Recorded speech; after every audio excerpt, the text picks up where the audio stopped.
In a grand, echoing library, a young man named Douma stands with a heavy heart, bracing himself for the words he knows are coming. The man behind the desk looks at him with a knowing gaze, asking if he understands why he has been summoned. A smug, condescending smile spreads across the official's face as he reminds Douma of his prestigious position as chief royal court mage. He claims that losing such a talent is a great disappointment, but his expression betrays his true, cruel satisfaction.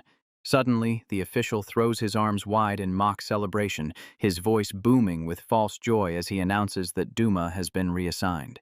Hearing this, he can only sigh in defeat, wondering what will become of his life now. Douma stands frozen in place, his eyes wide with utter shock. This is not the outcome he was expecting at all. The official clarifies the situation with a cruel smile, explaining that he isn't being fired, but rather exiled to the distant frontier of Rhodocina. A triumphant laugh escapes the man's lips as he mockingly asks if Douma has any final words. Looking down, he simply says he has nothing left to say.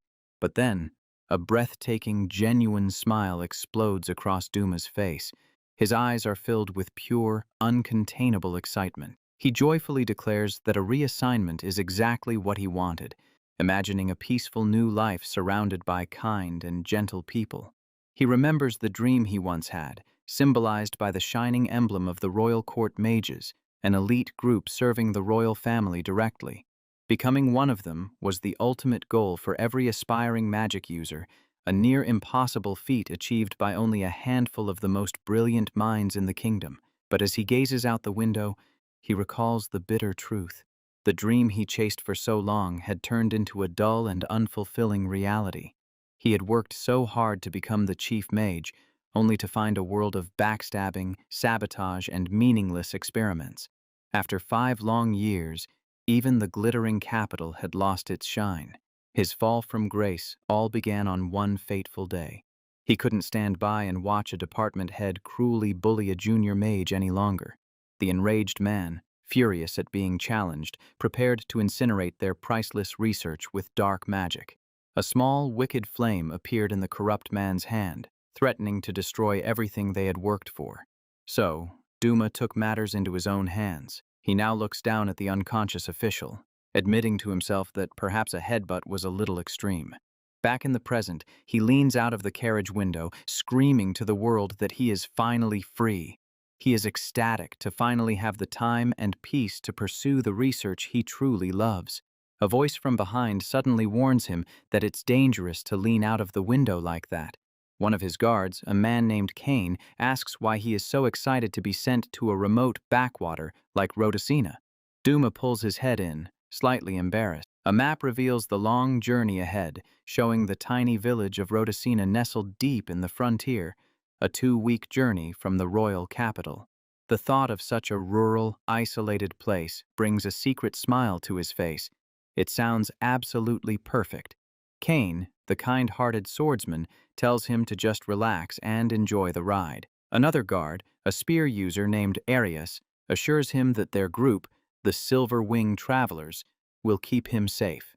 A young archer named Rui proudly adds that as B-rank adventurers, they are more than capable.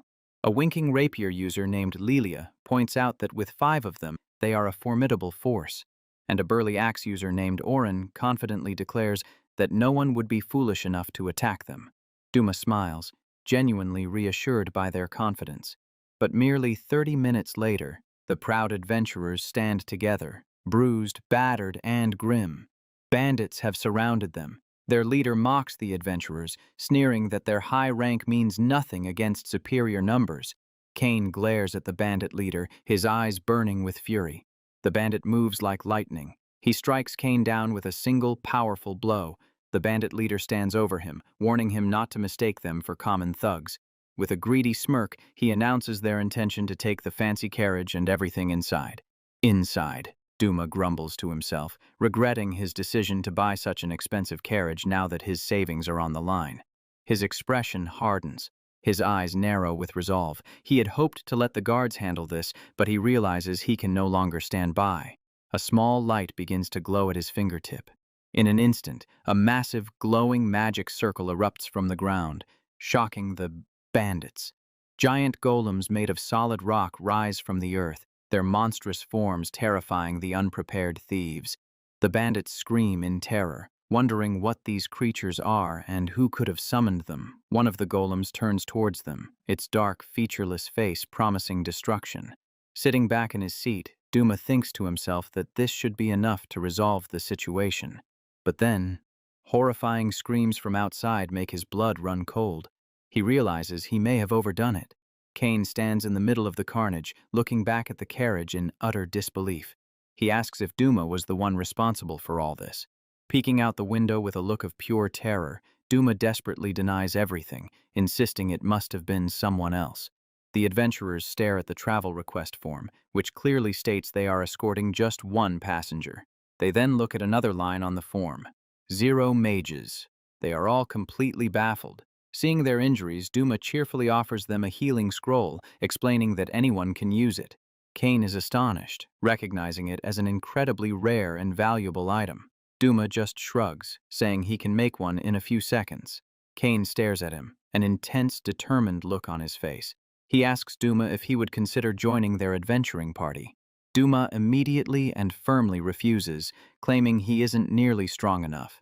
He thinks to himself that he is on the verge of his slow life dream, and joining a party is the last thing he wants. At last, they arrive in the town of Gruden. Kane tells him this is where they part ways, and he'll have to find another carriage to Rhodocina. Douma thanks them for everything, but Kane humbly says they didn't really do anything to help. As Douma walks away, Kane calls out, telling him to be sure to thank the mysterious mage who saved them if he ever finds him. The air is chilly here, and he decides the first thing he needs is a warm room at an inn. He spots a sign for the Komarebi Inn and decides to head inside. He opens the door and a gust of wind sends leaves swirling around him as he calls out a polite greeting.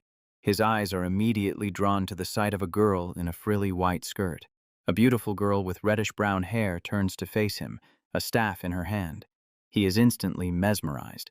The innkeeper welcomes him but tells the girl to wait a moment. She then asks him to close the door. He snaps out of his daze, flustered. Inside, he finds himself in a bizarre argument. The girl asks if he truly has no money, and he nervously asks if that's a problem. She warns him that if he's joking, she'll call the guards. He quickly realizes there's been a terrible misunderstanding.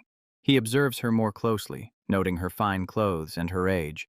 She is clearly an adult in this land. He then spots a familiar, noble crest on her luggage, but before he can place it, the girl suddenly faints, collapsing right into his arms. He holds her, completely shocked and confused by the sudden turn of events. She looks up at him, her eyes hazy and her face flushed, looking beautiful and vulnerable. The innkeeper sees them in a compromising position and assumes they are a couple, suggesting they share a room. Just then, a loud rumbling sound fills the awkward silence. The girl's face turns beet red. It was her stomach. A massive feast is soon laid out before them. The girl eats with incredible gusto, her cheeks puffed out with food. After she has devoured 6 entire servings, Douma sits across from her, sighing at the cost of the meal he just paid for. He finally asks why she has no money and then asks for her name. With wide, innocent eyes, she introduces herself as Laura. He introduces himself as Douma, feeling a strange awkwardness as he clears away the mountain of empty plates. Laura explains that she simply didn't think she would need money, as she never has before. He forces a smile, but in his mind, he is screaming that her excuse is impossible. As he looks at her, his magical senses tingle. Something is wrong. He uses his power to see her mana and is horrified to find it completely blocked and tangled by a powerful curse. He knows he can't ignore this. He decides that for a curse this simple, a single flick of his finger should be enough to shatter it. He casually flicks his finger in her direction. Laura looks at him, puzzled by the small gesture.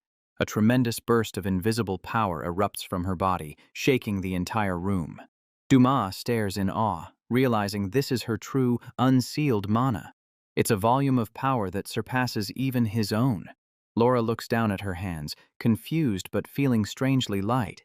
She realizes a massive amount of power had been sealed inside her. She tells him she feels much better now, admitting she's felt strange for a while. He is amazed that she never even noticed she was cursed. This situation is far more complicated than he thought. He decides it's best not to dig any deeper and tells Laura to rest while he runs an errand. He arrives at the Adventurers Guild only to be told by the cat-eared receptionist that all travel to Rhodocina is suspended. He asks why, but she just nervously explains that there are circumstances. He grows frantic, saying he must get to Rhodocina, but she refuses to explain further. Suddenly, a scream from outside cuts through their conversation. Douma turns toward the door, alarmed. A bandit bursts in, demanding everyone's valuables. The guild girl realizes this is the reason all travel has been stopped. She explains that a new gang of bandits has been terrorizing the town and no one can find their hideout. Douma realizes these must be the same men who attacked his carriage. He wonders why the town guards can't handle them. Just then, the bandit leader points directly at him and shouts with recognition. The bandit recognizes him from their fight in the forest and vows that this time he won't get away. Douma is stunned into silence, while the guild girl whispers that this is an impossible situation. A flashback shows the bandit leader effortlessly cutting down one of the town guards. He stands over his fallen enemies, mocking their weakness and boasting that he can defeat them whenever he pleases. Douma understands the gravity of the threat. He tells the guild girl that this man is incredibly powerful, even alone. The bandit remembers his training, recalling the orders he was given. The memory of a shadowy swordsman from the capital flashes in his mind, the true leader of his operation. Douma realizes with dawning horror that these are no mere bandits. If their leader is a former capital swordsman, he could destroy the whole town. A brave town guard steps forward to stop him, but the bandit dismisses him as nothing more than an annoyance. The bandit lunges, ready to deliver a finishing blow. Douma knows this is bad. He prepares to use his secret magic, seeing no other choice. But before the sword can land, Laura appears in a flash, effortlessly catching the bandit's arm with her bare hand. Douma's eye widens in pure, unadulterated shock. He puts his hands to his face in a panic, shouting Laura's name and demanding to know why she isn't resting like he told her to. The bandit glares at the girl who stopped his attack, demanding to know who she is. Laura stares back, her expression calm and unyielding. She is not afraid. The bandit hears Douma use her name and turns his attention to him. He asks if they know each other, and Douma is too panicked to answer. Annoyed by the interruption, the bandit decides this has become too much trouble. He points at them, promising that he will remember their faces and that they are finished next time before retreating. The bandits vanish into thin air, leaving the townspeople frustrated that they've escaped once again. But Douma saw what really happened. They used invisibility magic, and he can still sense their trail. Laura notices his serious expression and asks him what's wrong. He groans in frustration. All he wanted was a quiet life, but trouble seems to follow him everywhere. In her office, the guildmaster of Gruden, a woman named Renizia Raoni, sighs wearily. The guards have been beaten again. Her head of magic, Rodar, reports that the damage was minimal this time, thanks to the intervention of a brave young girl.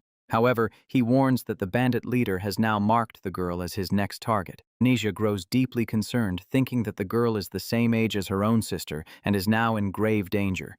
She decides she must take action herself. She stands, declaring that she will join the search and support it with her magic. Rodar warns her that their enemy is a skilled swordsman from the capital, but she replies confidently that she was the runner-up at the Magic Academy. She knows she's second best and wishes the top student were here, but as guildmaster, she feels the duty to protect her town rests on her shoulders. With fierce determination, she gives the order to prepare for deployment. She will protect her people. In a dark cave filled with treasure, the bandits have returned to their secret hideout. The bandit from the guild reports to his boss that while they failed to get any loot, they successfully crushed the town guards. The boss is revealed, a powerful, stern-faced swordsman with light hair. The bandit shows off a ring, explaining that it's an invisibility ring from the capital that allows them to vanish. His boss asks where he got it, and the bandit admits he stole it from a royal court mage. He then gestures to the cave's entrance. A swirling magical barrier completely conceals their hideout from the outside world. The combination of the rings and the barrier makes them completely undetectable. The bandit turns to his boss, a question burning in his mind. He asks why a powerful man from the capital would team up with them. In response, his boss slams his massive sword into the ground. The bandit falls silent, instantly regretting his question. The sword's tip is embedded deep in the stone floor. The boss speaks, his voice low and dangerous. He asks if they truly believe they are any different from the corrupt nobles in the capital. His words ignite a fire in his men, who cheer and roar their approval. He grips his sword, satisfied with their loyalty. But then his eyes narrow. He looks past his men to the entrance and asks who is hiding behind them. The ground before the bandits cracks and crumbles into a dark pit. A huge chasm opens up in the floor of their hideout. Douma steps out of the darkness, calmly complimenting the boss on his sharp senses. The bandits are terrified, demanding to know how they were followed and how they also have an invisibility ring. The boss glares at the intruders, his voice a low growl as he demands to know who they are. "Just a passing mage," Douma replies calmly. Laura appears beside him, her sword at the ready. "And a passing swordsman," she adds. The enraged bandit leader screams for his men to attack, but Douma is prepared. A brilliant, multi-layered magic circle erupts around him, freezing the bandits in shock and awe. He explains coolly that while he dislikes fighting, he can't let them go now that they've seen his face, and he doesn't like people misusing his inventions. He unleashes his magic, and a wave of force blasts through the hideout, knocking out the entire gang in an instant. He explains that it was a complex spell, a multi-layered array of 2 stacked magic circles. He looks down at the defeated bandits, thinking to himself that using only 2 layers is nothing to brag about, and that he held back his power. The bandit boss stares, recognizing the spell from the capital. He asks if Douma is from there too. "Former," Douma replies simply. "Just like you." The boss explodes with rage, shouting that if he's from the capital, he must know how rotten it is. He screams in anguish that the kingdom's protectors are driven by greed, while those who stand for justice are cast out. Douma looks at him with sad understanding. He admits he was also cast out for the same reason, but says he must defeat him to continue his journey. The boss rejects his pity and charges, screaming at him not to mock him. Laura moves in a flash, her sword raised to intercept the attack. She tells him that being a bandit is wrong and that capital swordsmen are supposed to be heroes. Her words enrage him further. He screams, asking what she could possibly know about them. He smashes his fist into the ground, shattering the rock around them with his raw power. He roars that his pride and his former self died the day the capital betrayed him. He declares that he is now a ghost, sworn to become the kingdom's calamity. Douma watches with sympathy, but knows this fight is unavoidable. A tiny pebble, kicked up by the force, flies through the air. It hits the charging swordsman squarely on the forehead. The mighty warrior is knocked unconscious by the single tiny stone. Laura looks down at his defeated form, her resolve firm. She delivers a powerful kick, sending his body flying. As he soars through the air, she declares simply that bad things are bad. The clasp on the boss's cape shatters from the impact. Douma looks down at the fallen bandit and suggests that instead of seeking revenge, he should try to enjoy a second chance at life. Laura turns to Douma and thanks him, saying his actions were just what she'd expect of a royal knight. He is stunned that she knows his secret. He then points to the crest on her sword's scabbard. The emblem is the unmistakable mark of the Royal Knights, the kingdom's most powerful military unit. He wonders why a royal knight is here, realizing now why even a former capital swordsman was no match for her. Laura explains that she, too, was reassigned. Douma is shocked to learn their circumstances are the same. She then reveals that her destination is Rhodocina. Laura's face lights up with a hopeful smile, but Douma's heart sinks. His dream of a quiet life alone is officially over. Standing on the road together, he worries about his journey, thinking that his slow life has begun, and it's anything but slow. Back in Gruden, Guildmaster Renisha rallies her adventurers, vowing to subdue the bandits terrorizing her town. She raises her hand, ready to give the order to depart, but she freezes, her eyes wide with disbelief at what she sees in the town square. The entire bandit gang has appeared out of thin air, tied up and unconscious. Rodar explains that they were transported by powerful magic, but he has no idea who could have done it. From a hidden vantage point, Laura watches the scene and giggles to herself. The defeated bandit boss awakens. He smiles, thinking that if people as powerful as a royal mage and a royal knight are here, maybe there's still hope for the kingdom. He recognizes the magical bindings as the work of a royal court mage.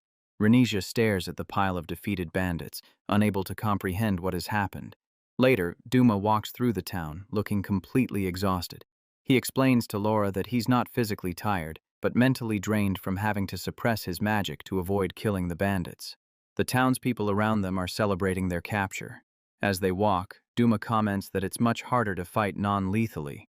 Laura doesn't seem to understand what he means. To avoid the growing crowd, he suggests they head back to the inn. Laura agrees but says she wants to visit the bathhouse first to wash off the dust from their fight. She then innocently suggests that they should go in together. Douma freezes, his face turning bright red. He stares at her, completely unable to process her suggestion. They arrive at the changing room of the bathhouse. A moment later, Douma is in a full-blown panic as Laura begins to get undressed right in front of him. She calmly reminds him that she has no money and can't go in alone.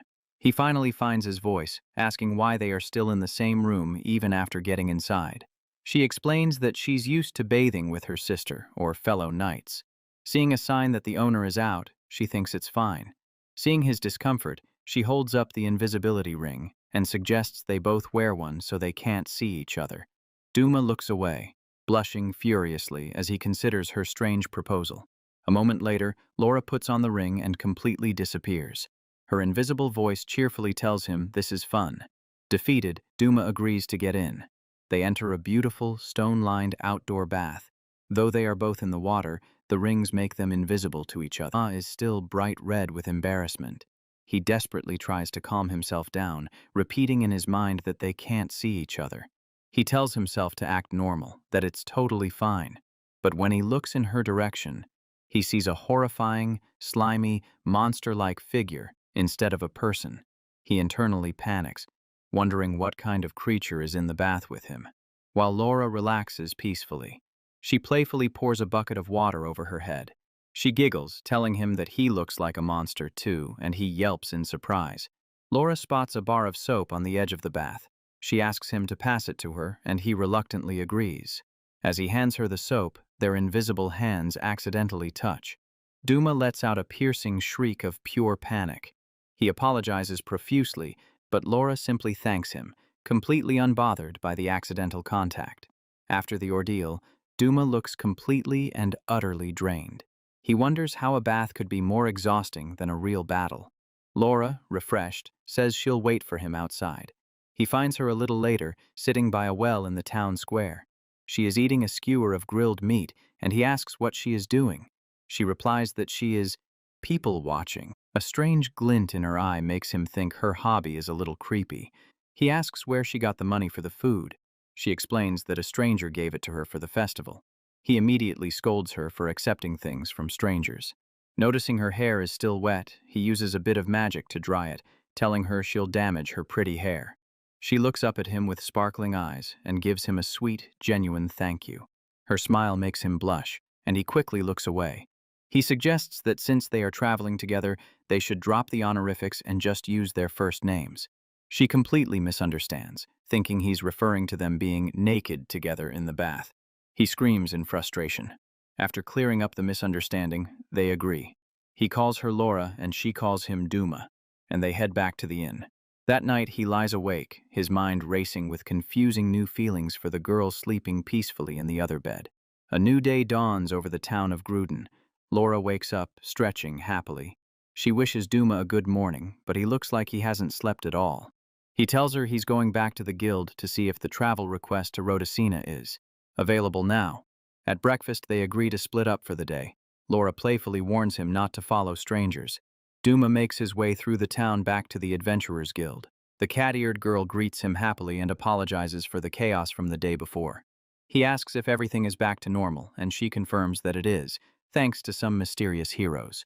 She gushes about the amazing royal court mage and royal knight who saved the town, telling Douma he should learn from them. He just laughs nervously. He asks about the Rhodocina request, and she asks for his adventurer card. He hands it over, admitting it's only D rank. The girl's eyes go wide with shock. She tells him his card is not just expired, but 2 generations old. He explains he was working as a royal court mage and asks to renew it. She says he has to retake the test from the very beginning. The only way to avoid the test is to have a guarantor, but Douma sadly admits he doesn't know anyone here. The girl looks at him with such pity that he feels utterly humiliated. He reluctantly agrees to take the test and pays the 1 gold coin fee, resigning himself to starting over as a lowly F rank. The guild girl cheerfully leads him down a hall, telling him the test will only take a few minutes. She stops at a door, announcing that the head of the magic department will conduct his test. The door slides open, revealing the person inside. Rodar, the man from the guildmaster's office, introduces himself. His eyes widen in recognition as he sees Douma. Douma politely introduces himself, unaware of the connection. Rodar stares, completely dumbfounded.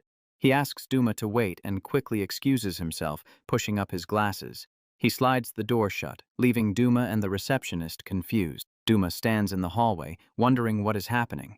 Rodar returns and informs him that the guildmaster wishes to see him personally. The cat-eared girl panics, grabbing Douma and demanding to know what he did. He insists he has no idea. As Rodar leads him away, the girl whispers a worried farewell, telling him to come back alive. He is led to a room that is completely pitch black inside. His relaxed demeanor vanishes instantly. He grips his staff, sensing a powerful magical trap. His eyes narrow, scanning the impenetrable darkness.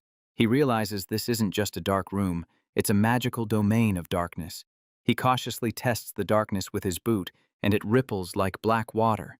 A tendril of shadow shoots out from the floor, trying to grab him. He dodges the attack with lightning speed. A hand made of shadow lunges at him from the wall. He leaps into the air, casting a light spell to illuminate the magical prison. He lands, noting that the spell didn't damage the room at all. This confirms it's an isolated magical space, created by a very skilled user. A volley of sharp, dark projectiles flies at him from every direction. He prepares a powerful defensive spell, his face hidden in shadow. An incredible multi-layered shield of glowing magic circles erupts around him, deflecting every single attack. He catches a shard of the broken magic and calmly asks if this isn't a bit harsh for a simple test.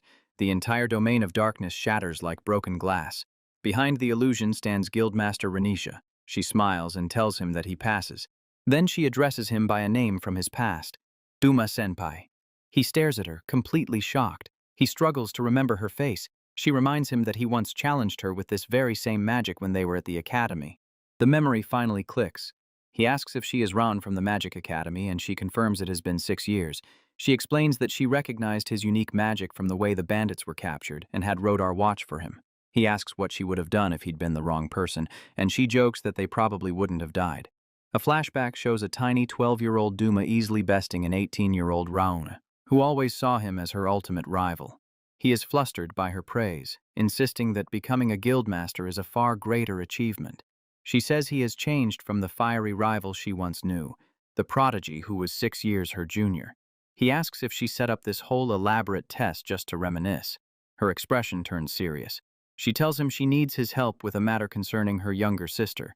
She opens a door, revealing Laura. Douma is stunned to learn they are sisters. He remembers Laura mentioning a sister and asks if they knew each other this whole time. Laura innocently explains that they only just met, but then adds that they bathed and slept together, causing Ran to pale and Douma to scream at her to watch her words. Laura's innocent. Words send her older sister, Rauna, into a magical frenzy. Rauna screams Laura's name, preparing to attack Douma, who frantically tries to calm her down. Unaware of the chaos she caused, Laura simply adds, "Douma was kind, you know?" Raun finally composes herself. She decides to postpone Douma's punishment for now and gets to the real reason she wanted to see him. She asks him to lift a curse that has been placed on her little sister. While Laura happily eats a plate of snacks, Raun explains that a powerful curse is suppressing Laura's magic and has cut her physical abilities in half. Laura was so innocent, she didn't even notice it. Raun continues, explaining that because of the curse, Laura was demoted. They were desperate because even professional curse breakers couldn't remove it. In response, Douma casually says, "In that case, I already removed it." Raun stares at him, completely frozen in shock. She can't believe it. "Eh?" she exclaims. "Even for you, senpai, it shouldn't have been that simple."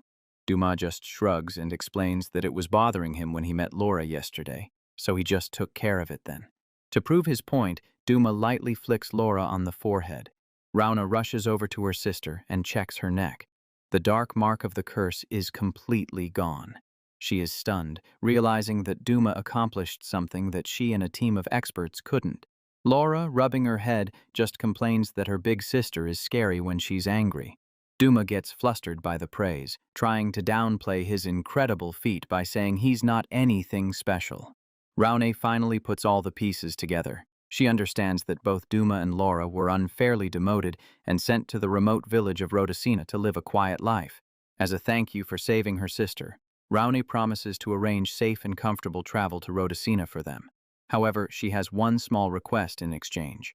She asks Douma to accompany her sister on the journey and take care of her. Douma hesitates. His goal is a quiet life, and he knows that if the person who cursed Laura finds out the curse is broken, she could be in danger again. But he also thinks that as a powerful royal knight, she can probably protect herself. Seeing his hesitation, Raun gets angry, thinking he is calling her precious little sister trouble. Douma quickly stammers that's not what he meant. With tears in her eyes, Raun pleads with him, asking him as a sister to please protect Laura.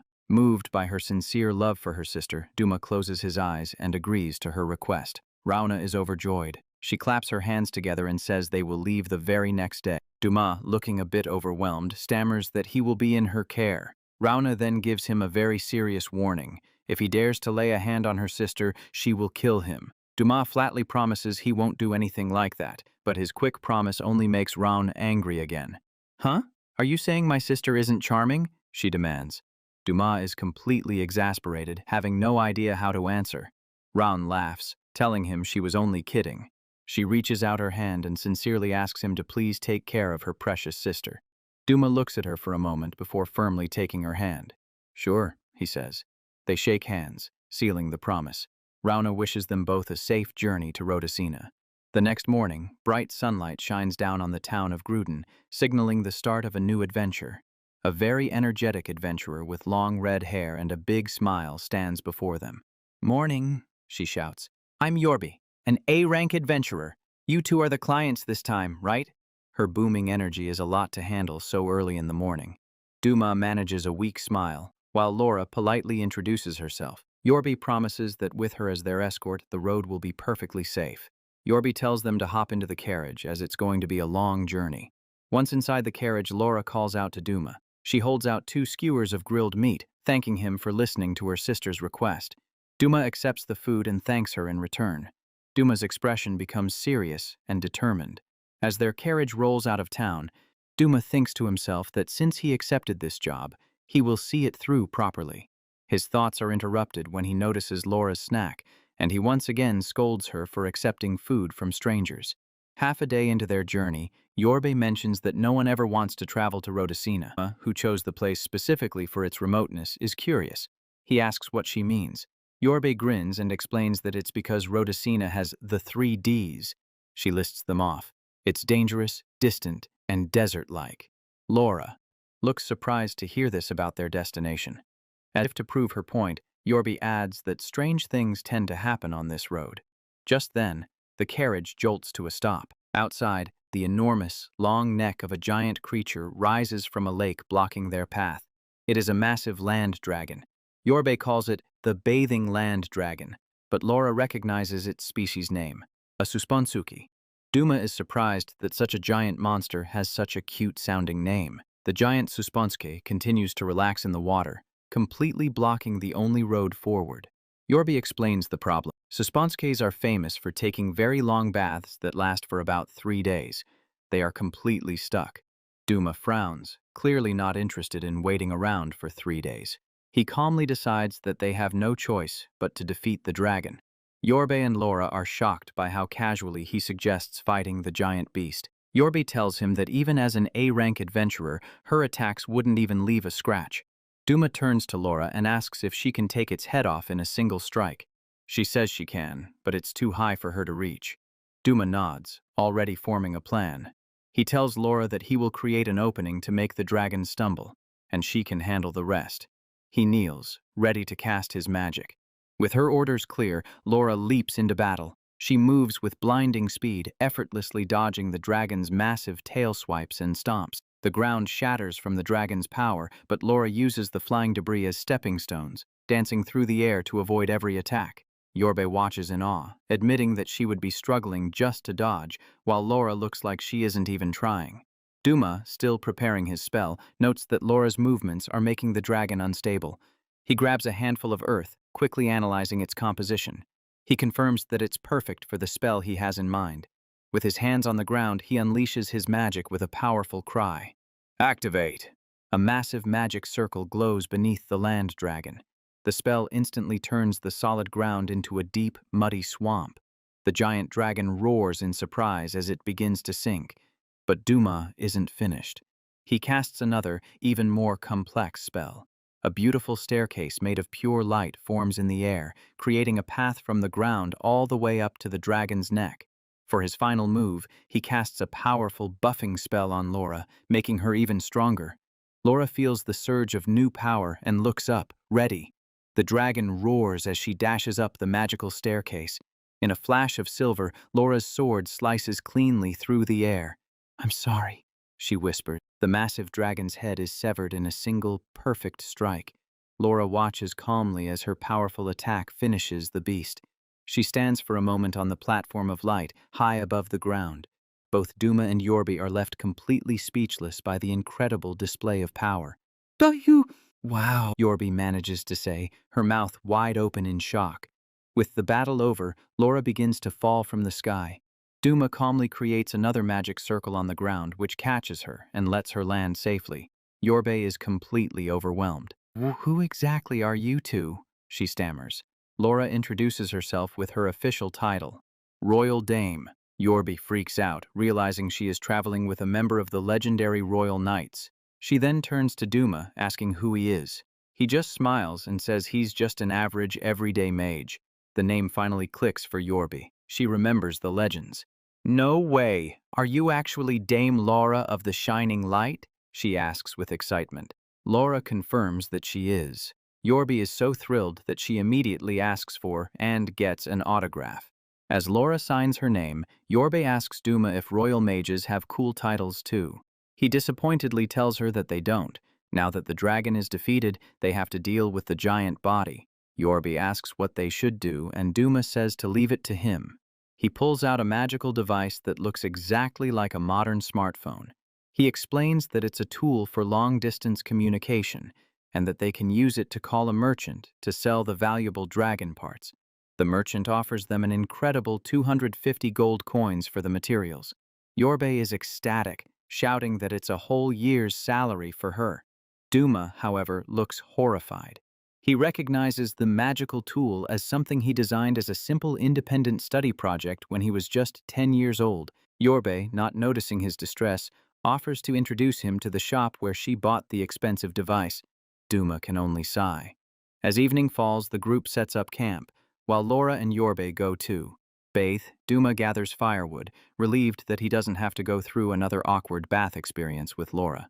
Later, they sit around the campfire, sharing stories. Laura learns that Yorbi didn't come from a rich or noble family. She then notices something on Yorbi's cheek and gently wipes it off.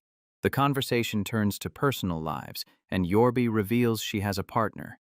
She then pulls out her magic phone and shows them a picture of a handsome animated man, declaring that 2D men are the absolute best.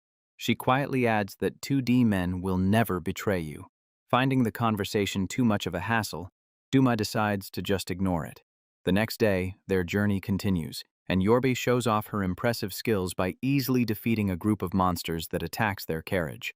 After the incredible fight with the dragon, the rest of the trip is peaceful. Yorbe handles any other threats with ease. She blushes, saying it's embarrassing to fight in front of two such powerful people, but Douma and Laura are genuinely impressed by her A-rank skills. Finally, they reach a clearing and see a small village nestled in the valley below. "I see it!" Yorbe shouts. "That over there is Rhodocina." Douma and Laura look out at their new home for the first time, their eyes wide with a mix of surprise and curiosity. The village is bigger than they expected, with charming houses that remind them a little of Gruden.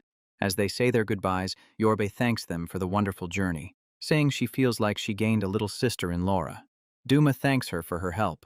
Laura then announces that she's hungry. Yorbe says she is heading back to Gruden after she sells some much-needed supplies at the local guild. She advises Douma and Laura to head to the guild first to find a place to stay. They follow her advice and soon find themselves standing in front of an old wooden building. Douma looks at the dilapidated building with a frown. "This is the Rhodocina Guild? It's falling apart," he says. They walk towards the rundown guild hall, which stands alone on the very edge of the village. They push open the old door and step inside. The interior is just as rough as the outside. It's filled with a motley crew of adventurers who all turn to stare at the two newcomers. Douma groans, already feeling a headache coming on. This is not the peaceful start he was hoping for. A stern-looking man with pointed ears and dark markings on his face approaches them. He says he doesn't recognize their faces and asks if they are adventurers. Douma steps up to the counter and hands the man their identification papers, explaining that they wish to settle here. The man studies their papers carefully. His stern expression breaks into a warm smile. "The paperwork seems to be in order," he says, extending a hand. "Welcome to Rhodocina, comrades. I'm Bast." As they shake hands, Baston asks if they have found a place to stay yet. Douma says they just arrived and would like a place that is large, sturdy, and quiet. Baston then turns to ask Laura what she would prefer. She just agrees with Douma, prompting him to sigh and tell her to think for herself. Baston misunderstands, thinking they are a couple who want to live together. Douma immediately panics and shouts, "We are not!" while Laura looks on calmly. Baston laughs and says it was just a joke. But then his expression turns serious, and he tells them there is a problem. He explains that there are no houses available in Rhodocina at all. A terrible storm hit last month, and monsters took advantage of the chaos to attack the village, destroying over a dozen homes. Douma is in despair. An adventurer sitting nearby confirms the bad news, adding that even if they started building a new house today, it would take at least 6 months. Douma's shoulders slump in defeat. His dream of a quiet life seems to be falling apart already. "Nothing at all," he mutters. Just then, Baston's eyes light up. "No, wait," he says.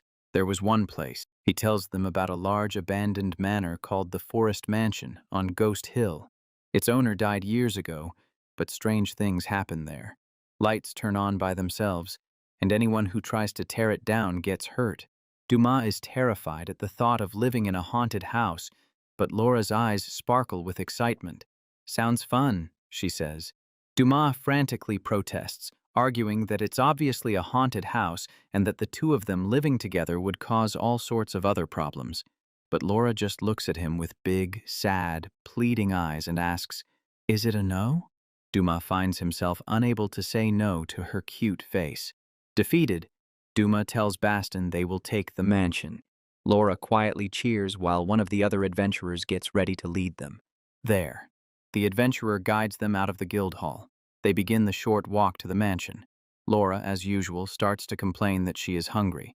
As they walk down the path, Douma senses something and calls out into the woods. A tough-looking young man with spiky red hair and a scar over his eye steps out from behind a tree, blocking their path. He sneers at Douma, calling him a pathetic mage pretending to be a real adventurer. The man introduces himself as Grotzo, a member of a group run by a man named Klaus of the Combat Arts. Douma wonders what a member of this combat arts group could possibly want with them. Grotzo explains that anyone who wants to live in Rhodocina has to pay his group a tribute fee. Douma calmly asks what will happen if he refuses. Grotzo laughs, threatening that they won't last long in the village if they oppose his group. Douma simply thanks him for his concern and turns to walk away, completely ignoring the threat. Grotzo is left speechless by his calm defiance. Grotzo glares at Douma's back, his hands clenching into fists. "This is why I can't stand mages," he growls. He explodes in a fit of rage, drawing his sword. He yells that ever since a mage stole the girl he liked, he has hated all magic users. Douma senses the man's killing intent and glances back, ready for a fight. But just as the tense showdown is about to begin, a very loud rumbling sound echoes through the quiet forest. The sound came from Laura's stomach. "I'm hungry," she says, breaking the tension. Grotzo is so flustered that he gives up on the fight. He storms off, shouting that he will tell his boss, Klaus, about them and that they had better remember what happened. As they continue on their way, Douma wonders what that was all about. He thinks to himself that hating all mages because of a past heartbreak is a very petty reason. As they get closer to their destination, the sky above them turns dark and stormy. The path ahead becomes more overgrown and spooky. Douma looks up at the dark clouds. "So that's Ghost Hill," he says, noting how the weather suddenly turned bad. While Douma is nervous about the creepy atmosphere, Laura seems to be having a great time, looking around with a brave and excited smile. They finally arrive at the forest mansion. It is a huge, imposing building that looks exactly like a haunted house from a scary story. Douma grits his teeth, trying to look brave. "This is more authentic than I thought," he admits, sweating a little. The title, "The Secret of the Haunted Mansion," appears over the spooky image of the house. "Well, there is no use just standing around," Douma says, trying to hype himself up. "Let's go inside." But as he turns, he sees Laura nervously giving a little salute. "Huh?" he asks. Laura quietly says that she has changed her mind and will wait for him outside. Douma is furious. "Why?" he shouts. "You were the one who said this place would be good." Laura admits that now that they are here, she is scared after all. Douma refuses to go in alone. "I won't allow it," he says, grabbing Laura and physically dragging her towards the front door. The heavy doors creak open, revealing a dark and dusty grand foyer inside. Douma looks around nervously, trying to act cool. "The inside looks the part too, doesn't it?" he says. "Now, I wonder what will appear." Laura points towards the top of the grand staircase. "It glowed," she says simply. A small flickering ball of dark, ghostly energy materializes out of thin air. "Whoa, what is that?" Douma stammers, startled. But Laura looks at it with a strange sense of recognition. A faint, ghostly voice echoes through the hall, whispering a single command: "Get out." The voice multiplies, coming from all directions as more shadowy blobs of energy appear, all chanting, "Get out."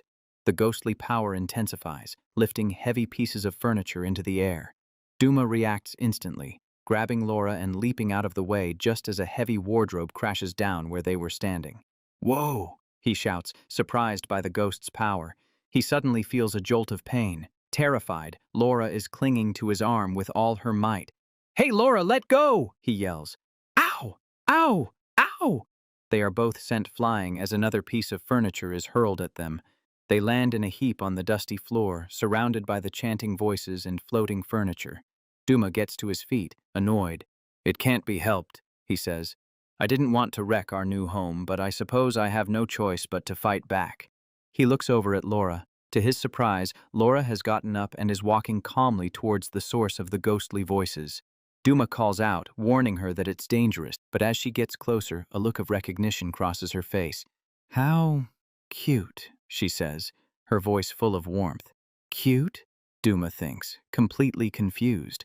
How could she find that creepy voice cute? He focuses and listens more carefully. He realizes that Laura is right. Behind the spooky echo, the voice sounds like a very young girl trying her best to sound scary. Douma uses his magical senses to inspect the mansion itself.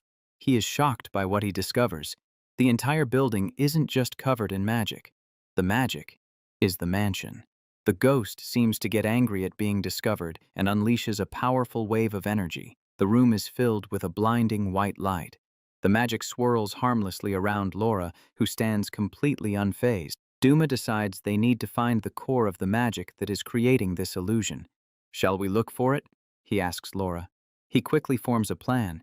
He tells Laura that the magic is too complex for him to unravel quickly, so he will focus on suppressing the attacks while she uses her own senses to find the source. A small glowing halo appears above Laura's head as she activates her ability to sense magic. She immediately finds the source and points down a long, dark hallway. She leads them to the end of the hall, where they find a single door. Douma uses his magic vision and sees that the source of the mansion's power is concentrated behind the door, forming a complex magical lock. He prepares to start the long and difficult process of untangling the magical lock. But before he can begin, Laura decides to take a more direct approach.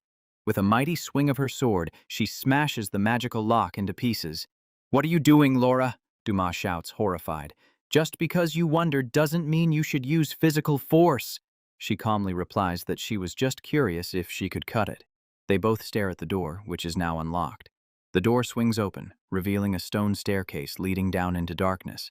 At the bottom of the stairs, they find another door with a nameplate on it. The nameplate has fancy, old-fashioned writing on it. Douma reads the nameplate, "Elinaze and Nicola's room." He senses that the magic is strongest here and warns Laura to be careful. But Laura, as reckless as ever, simply grabs the doorknob and opens the door. "Oh, it opened," she says casually as Douma panics behind her.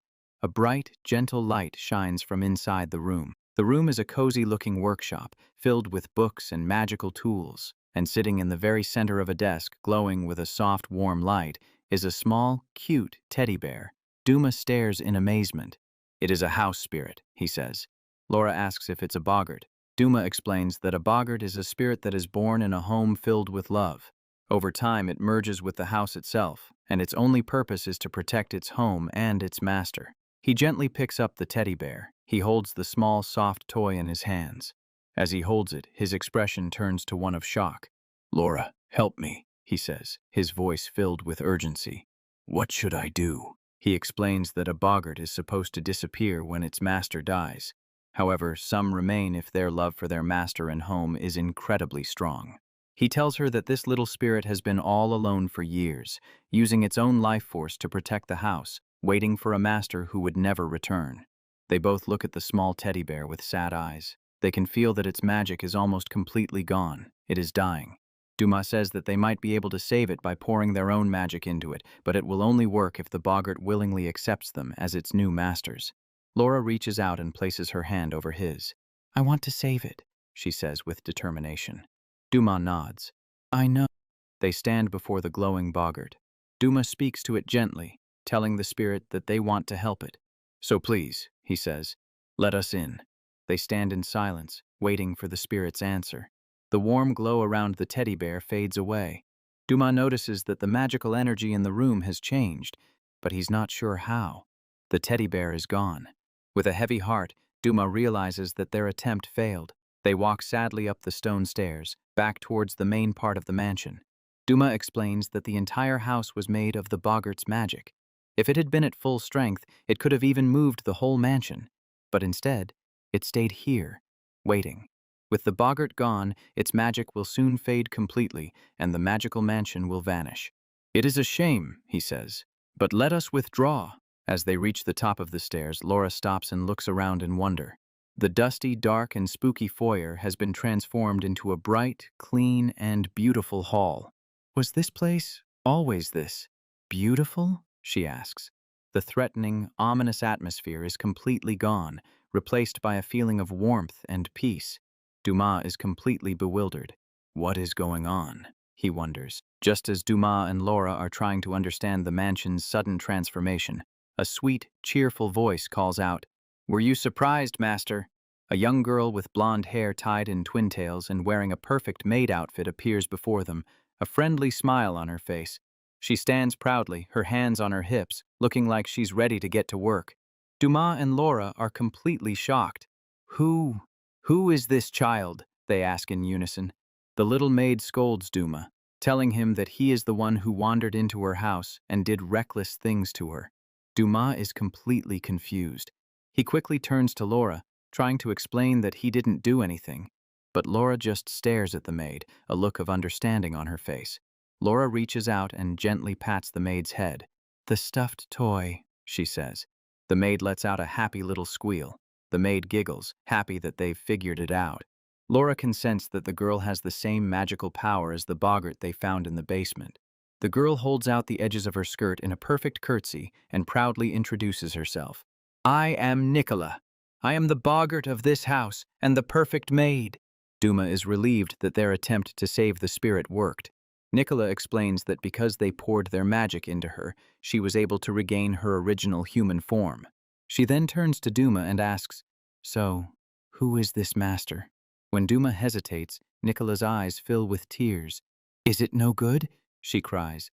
"Is Nicola going to be all alone and die again?" Laura gives Douma a stern, disappointed look. Douma quickly reassures her. He explains that they intend to live in the house, but he feels it might not be right to become her new master when she was so loyal to her previous one. Nicola goes quiet for a moment, her head bowed as she thinks about his words. She remembers her beloved former master, a kind witch named Elinaze. She understands now that Elinaz has gone on a long journey and will not be coming back. Nicola looks up with a bright, determined smile. She says that Lady Elinaze will always be her precious master, but now she has a new duty. With a deep and formal bow, she declares that her new pride will be to serve Lord Douma and Lady Laura, the ones who saved her life. Laura is so touched by Nicola's devotion that she sweeps the little maid up into a powerful, squeezing hug. Nicola looks up at Laura, a little dazed but happy to be accepted.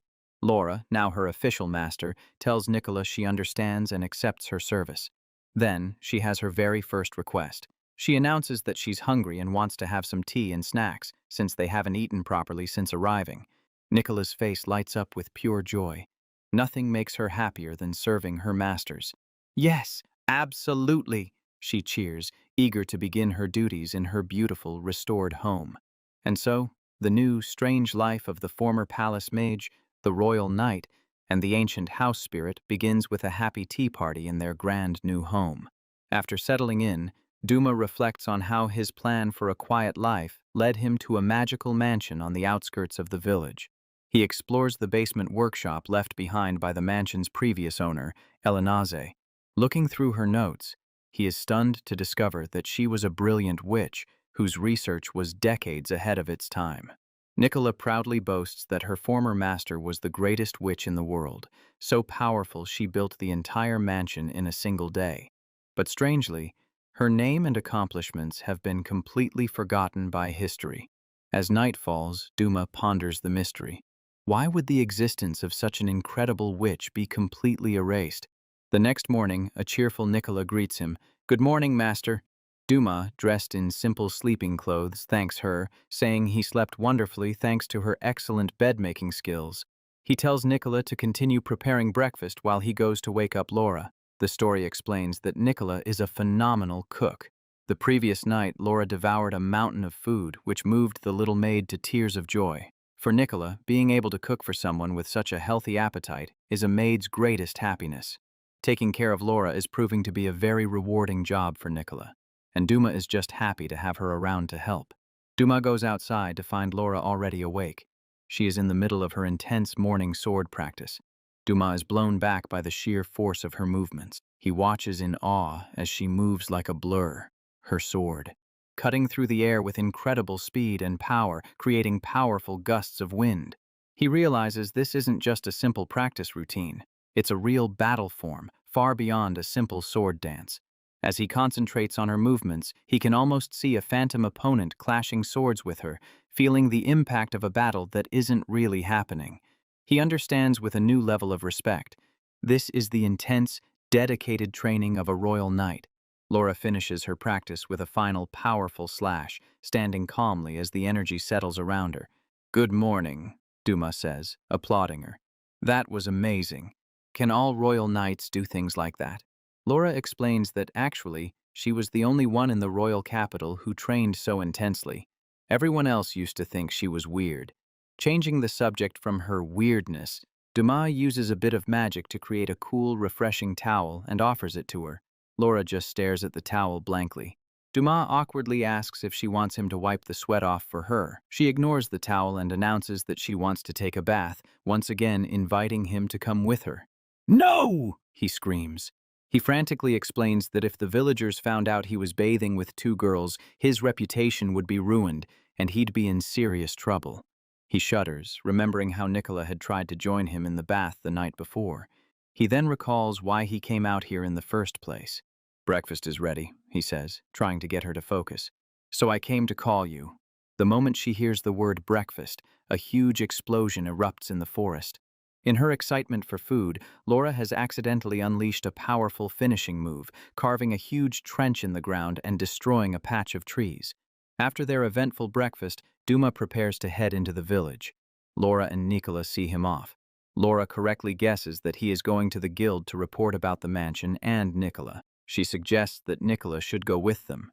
Nicola happily explains that as a boggart, she is magically bound to the house and cannot leave.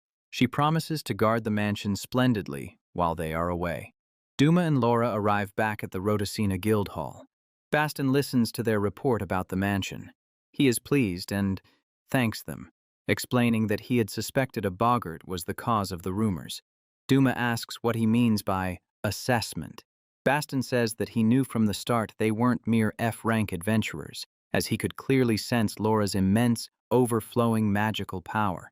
As a reward for solving the mystery and as a welcoming gift, Baston officially gives them the mansion and all its surrounding land. Douma is so overjoyed he can barely speak, and thanks him profusely. Douma then remembers his other reason for visiting. He tells Baston about being harassed by Miento on his way to the mansion. Baston's expression darkens. He explains that Klaus is an old friend of his, and he would never order someone to extort villagers. He becomes concerned that Grozzo is using his friend's name to threaten people. Since his duties prevent him from leaving the guild, Baston asks Douma if he would do him a favor and go check on Klaus for him. Douma sees the genuine worry and seriousness in Baston's eyes. His mind screams in protest. This is exactly the kind of troublesome situation he came to Rhodesina to escape. He is about to politely refuse, but Laura, with her strong sense of justice, immediately accepts the request on his behalf. Trapped, Douma has no choice but to agree as well. Baston thanks them, relieved. Laura notices Douma's pained expression, but he forces a smile and pretends that nothing is wrong. To prove the request is from him, Baston gives Douma a beautiful locket containing a picture of a lovely woman with pointed ears. When they ask who she is, Baston blushes proudly and says it's his wife. Douma and Laura set off for the eastern part of the village, a place called the Poison Swamp, where Klaus lives. Douma is already regretting accepting another troublesome quest. He can't help but think that for a supposedly peaceful village, Rhodesina has an awful lot of ominous-sounding locations.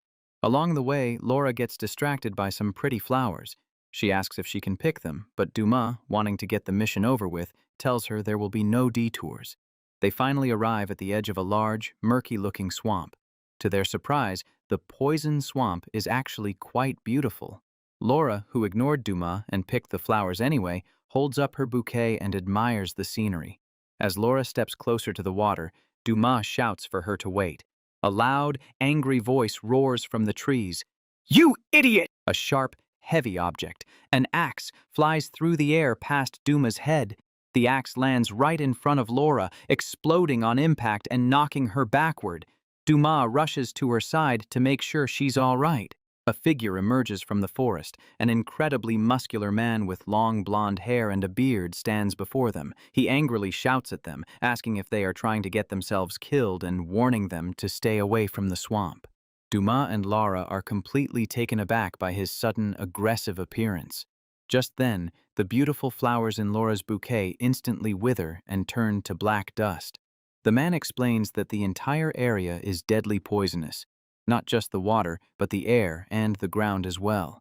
He points out that not a single plant grows near the water's edge. He says that he keeps watch over the swamp to protect ignorant travelers like them from wandering in and dying.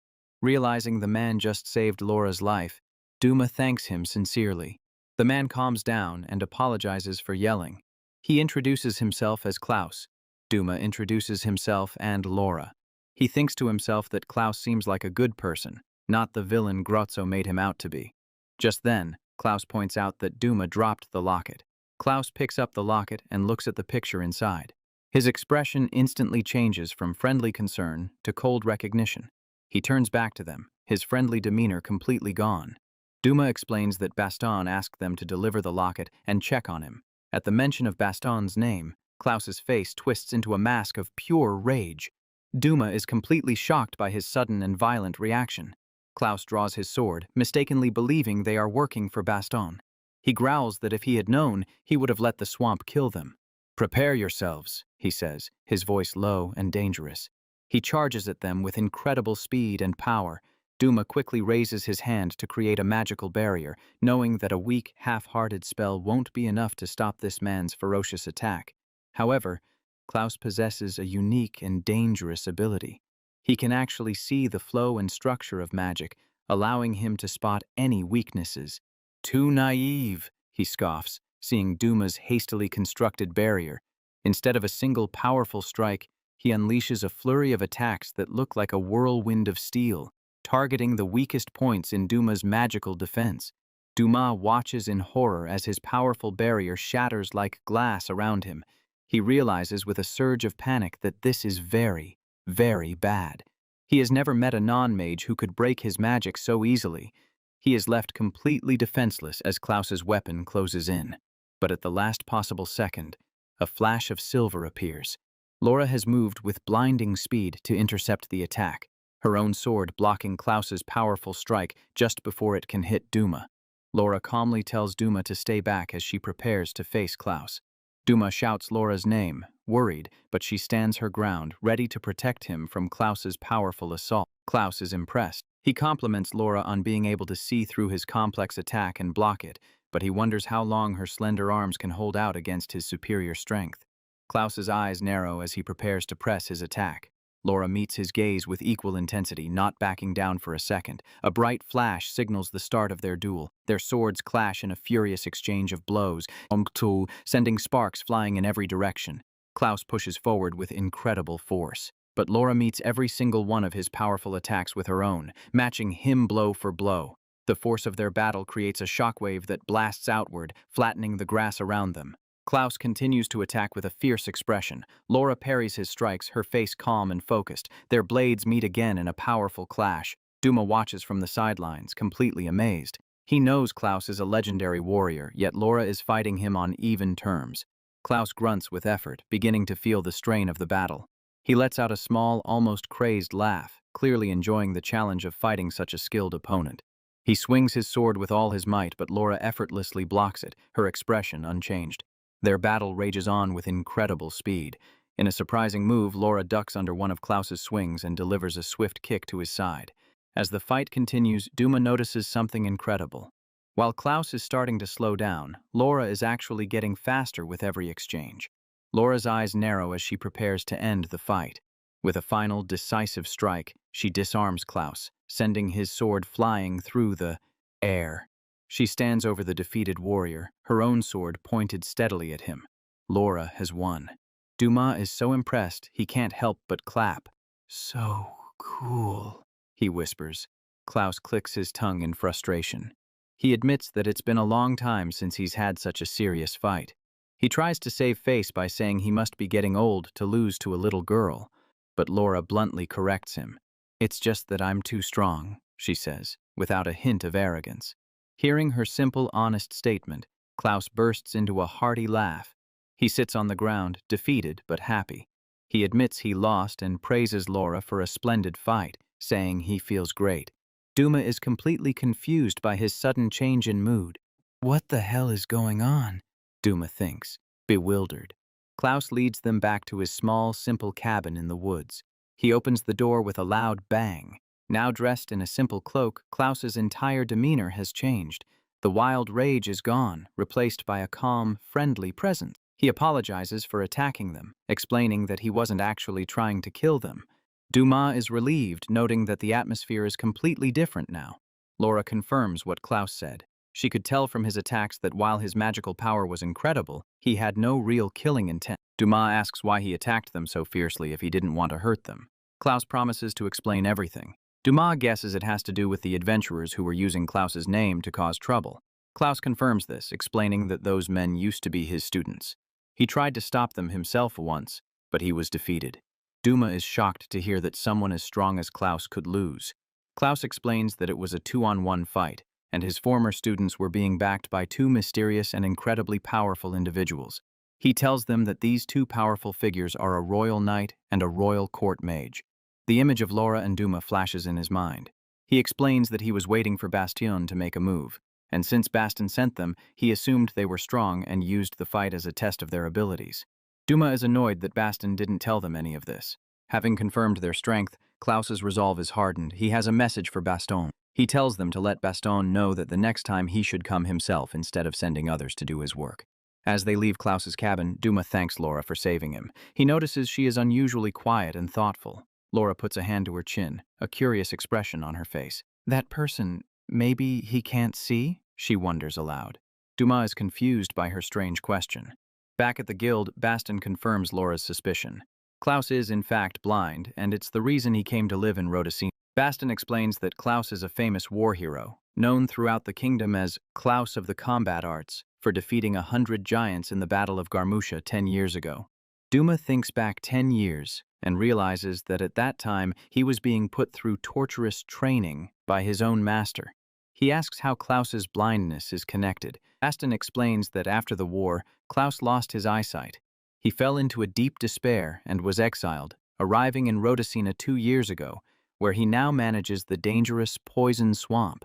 Douma is overwhelmed. The man who fought Laura so incredibly was not only a war hero, but was also completely blind. He realizes Klaus is an exile, just like them. Baston calls out to Douma, startling him. He thanks Douma and Laura again, saying that now that they know the situation, he will handle the rest. Douma then asks a question that's been bothering him. If Klaus is blind, what was the point of giving him the locket? Baston explains that it was a wedding gift from Klaus and that he knew his old friend would recognize it by touch. Meanwhile, in a dark, secret location, a mysterious cloaked figure uses a crystal ball to watch Douma. A man reports to the cloaked figure, saying that Douma and Laura just look like ordinary adventurers. The figure replies that even so, they must give them a warning to stay neutral. The man bows and agrees to follow the royal court mage's command. The cloaked figure scoffs.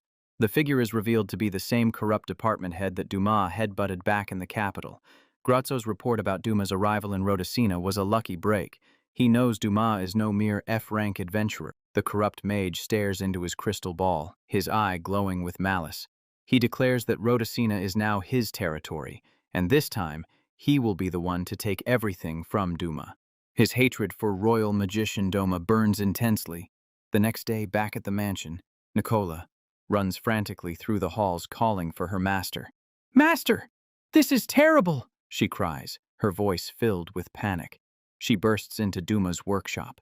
The room explodes in a flash of light and smoke. When the smoke clears, Nicola screams in horror. All that's left of her master is a pile of black ash on the floor. As Nicola lets out a blood-curdling scream, Douma's body begins to reform from the ash. He asks what's wrong. He calmly explains that he was just in the middle of a magic experiment that went wrong. He had already cast a regeneration spell on himself, so he's perfectly fine. Nicola is so relieved she bursts into tears. "That's not the problem," she cries, grabbing his hand. "Something terrible has happened. Please, come to the garden." The mansion's beautiful garden is completely overgrown with strange, puffy mushrooms. Nicola sobs, pointing out that all her precious vegetables have been taken over by the parasitic mushrooms. She had even given them all names.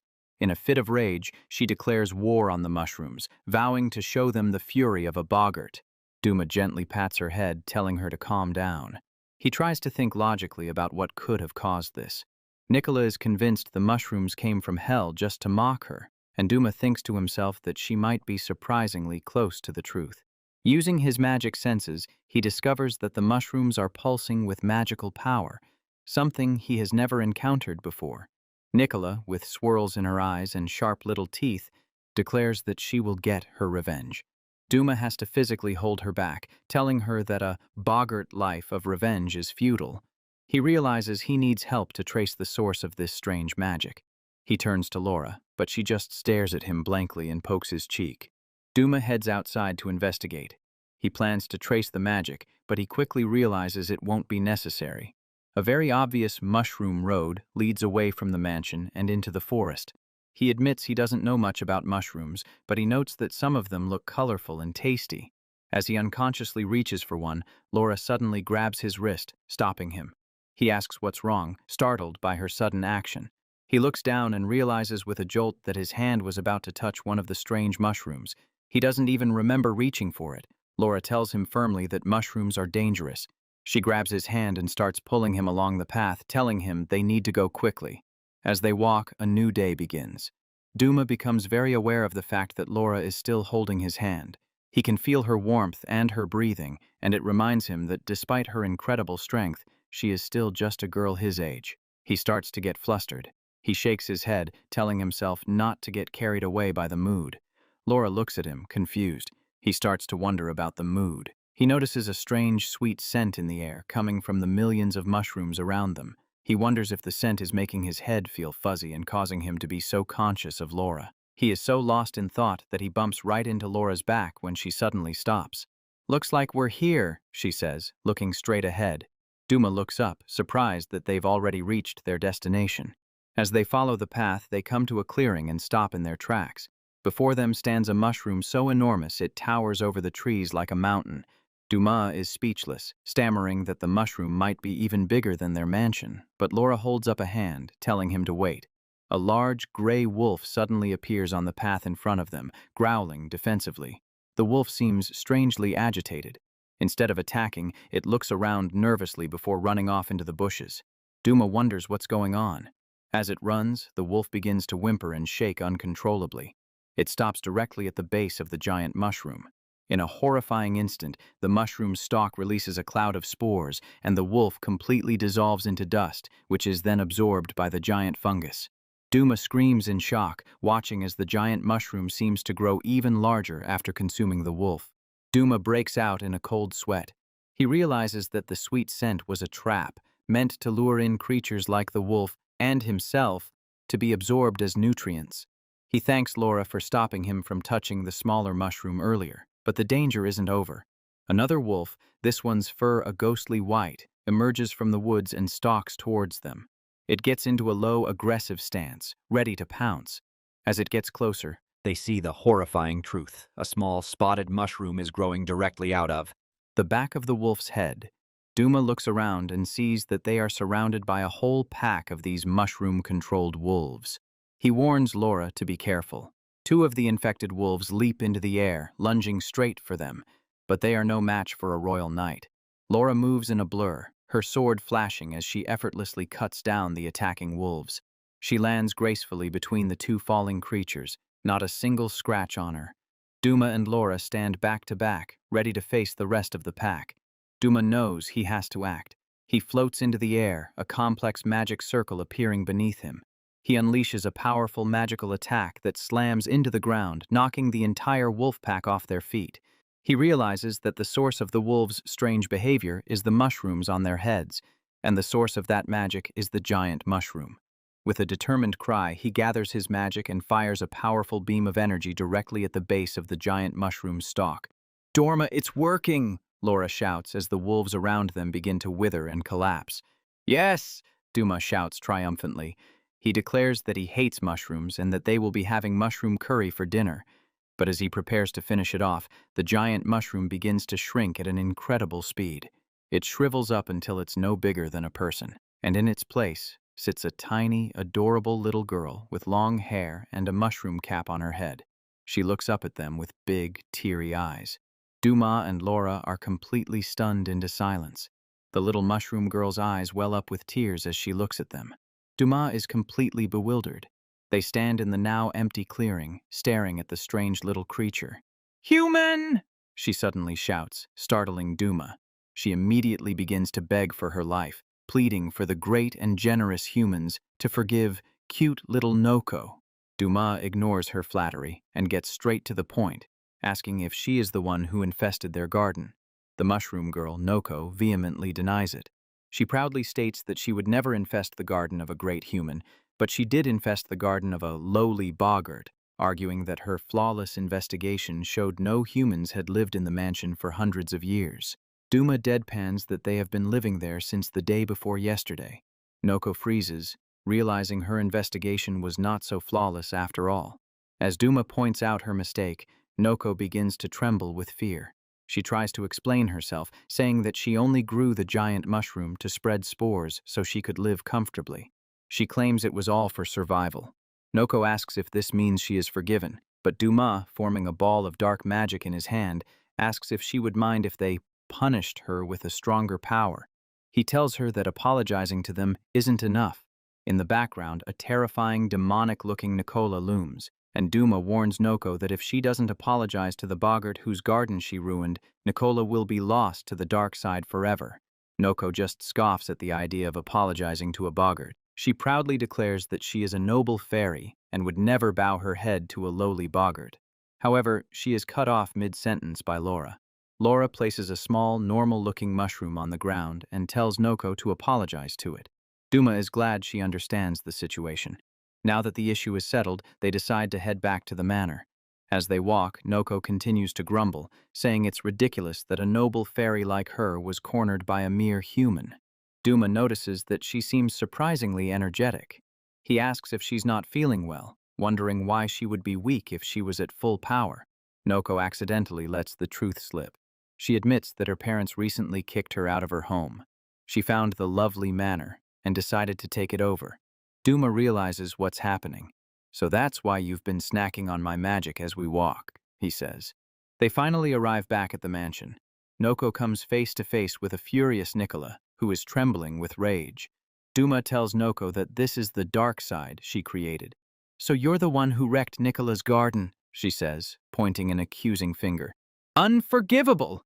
She lunges forward, screaming about revenge for her precious vegetables, and Douma has to hold her back. Noko, completely unapologetic, argues that mushrooms are a superior life form to vegetables. Nicola screams that there's no universe where that's true. The two fairies glare at each other, ready to fight. Douma and Laura watch, unimpressed, with Douma noting that this touching moment between fairies isn't very cute. Douma sighs and orders Noko to apologize, telling her it's the only reason they brought her here. Noko is genuinely surprised. Wait, so I'm not forgiven yet? She asks. Annoyed, Nicola glares at her. Noko continues to sulk. Suddenly, Nicola lets out a piercing shriek. Yeah! She screams, finally losing her temper. Noko, terrified of the angry boggart, immediately changes her tune. Don't stop me, master, Nicola cries. This one alone I can never forgive. Noko announces that she has a better idea than apologizing. She will graciously live in their manner. She continues her argument that mushrooms are superior to vegetables. She boasts that with her power, she can grow crops far tastier than anything a mere boggart could manage, and new plants begin to sprout at her feet. She adds that if she lives there, she can feed off Douma's magic all she wants. Nicola immediately grabs Douma's arm, declaring that his magic belongs to her. The two fairies begin to fight over him. Douma sighs, miserable. He realizes they aren't fighting over him, but over his magic power. He wonders if there is anyone out there who actually wants him for himself. Just then, Laura announces that she's hungry again. Far away, back in the royal capital, a woman with long red hair and a maid's uniform shows a picture of Douma to an information broker.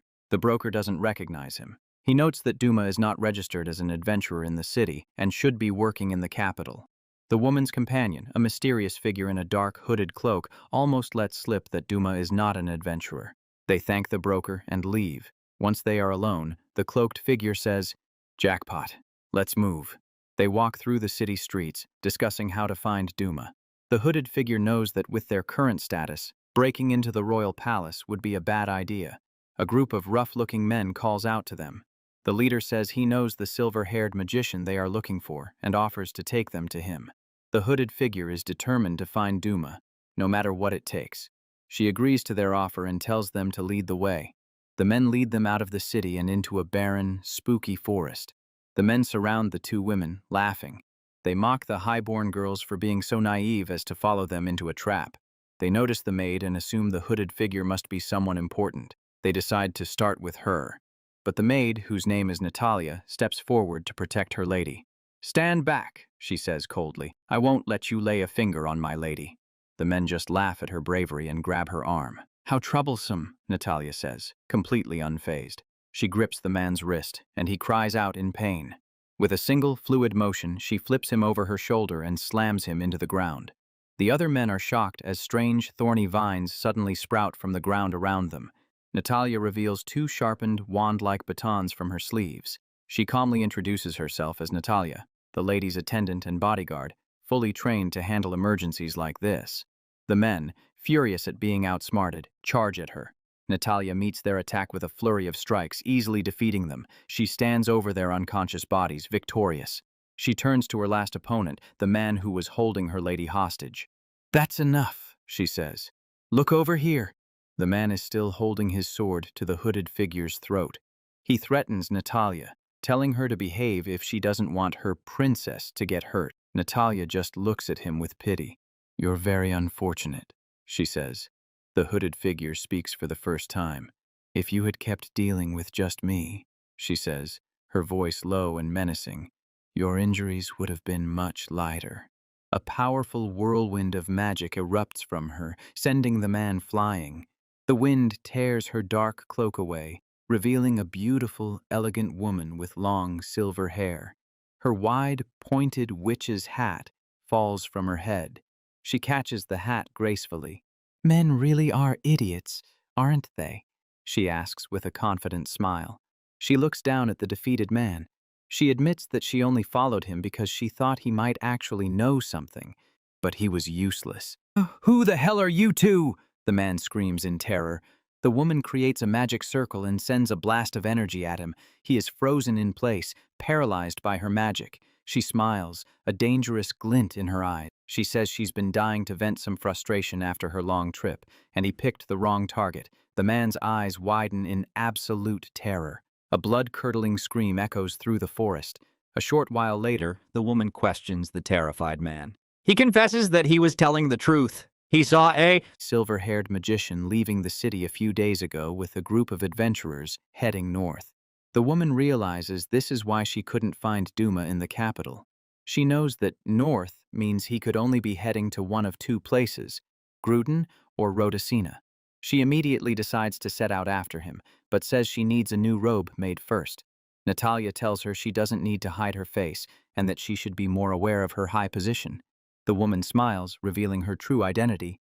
Princess Alexandra. With a look of pure determination, Princess Alexandra declares, "Just wait for me, royal court magician Douma. I will track you down." We travel back in time, to a grand imperial palace basking under a cloudy sky, revisiting the moment when Douma's journey in the remote town of Gruden was just beginning.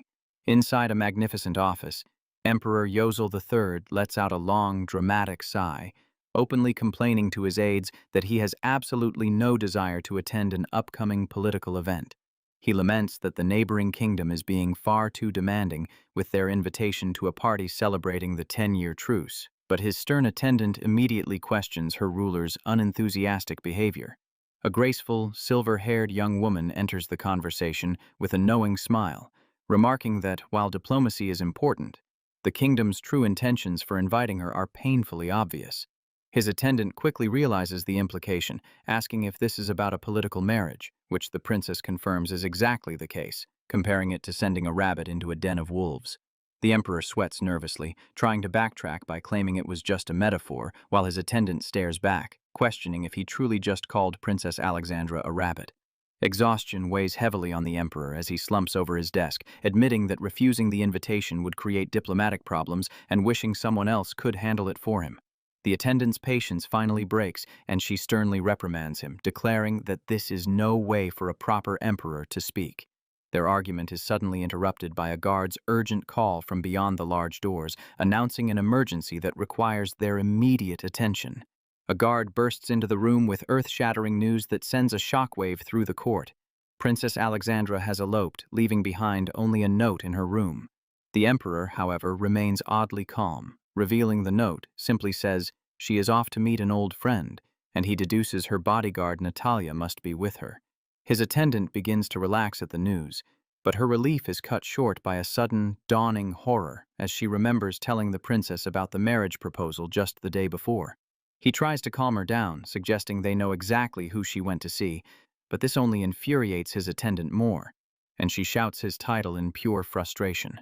For a moment, the emperor's expression grows serious as he thinks of one person, the brilliant mage Douma, his daughter's former classmate, and a man he secretly wishes was still in his service.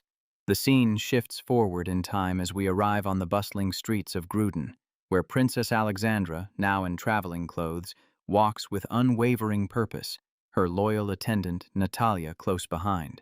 Onlookers whisper in awe at the sight of such a gorgeous woman, and Natalia notes how much attention they are attracting, though Alexandra seems unconcerned.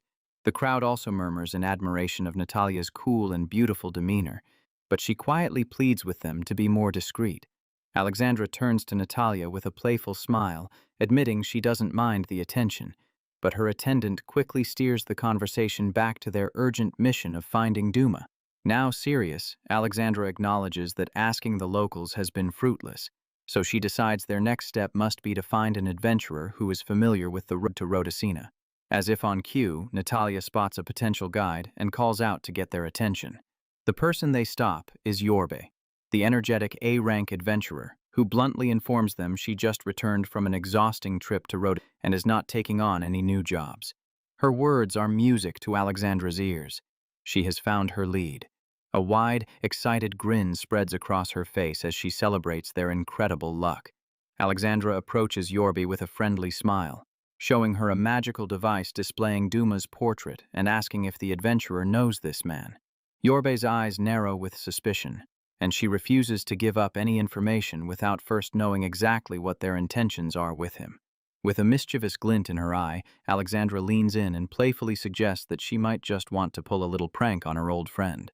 Yorbe's demeanor instantly hardens into a fiery glare as she declares that Douma was her traveling companion, and her loyalty to a friend is not for sale.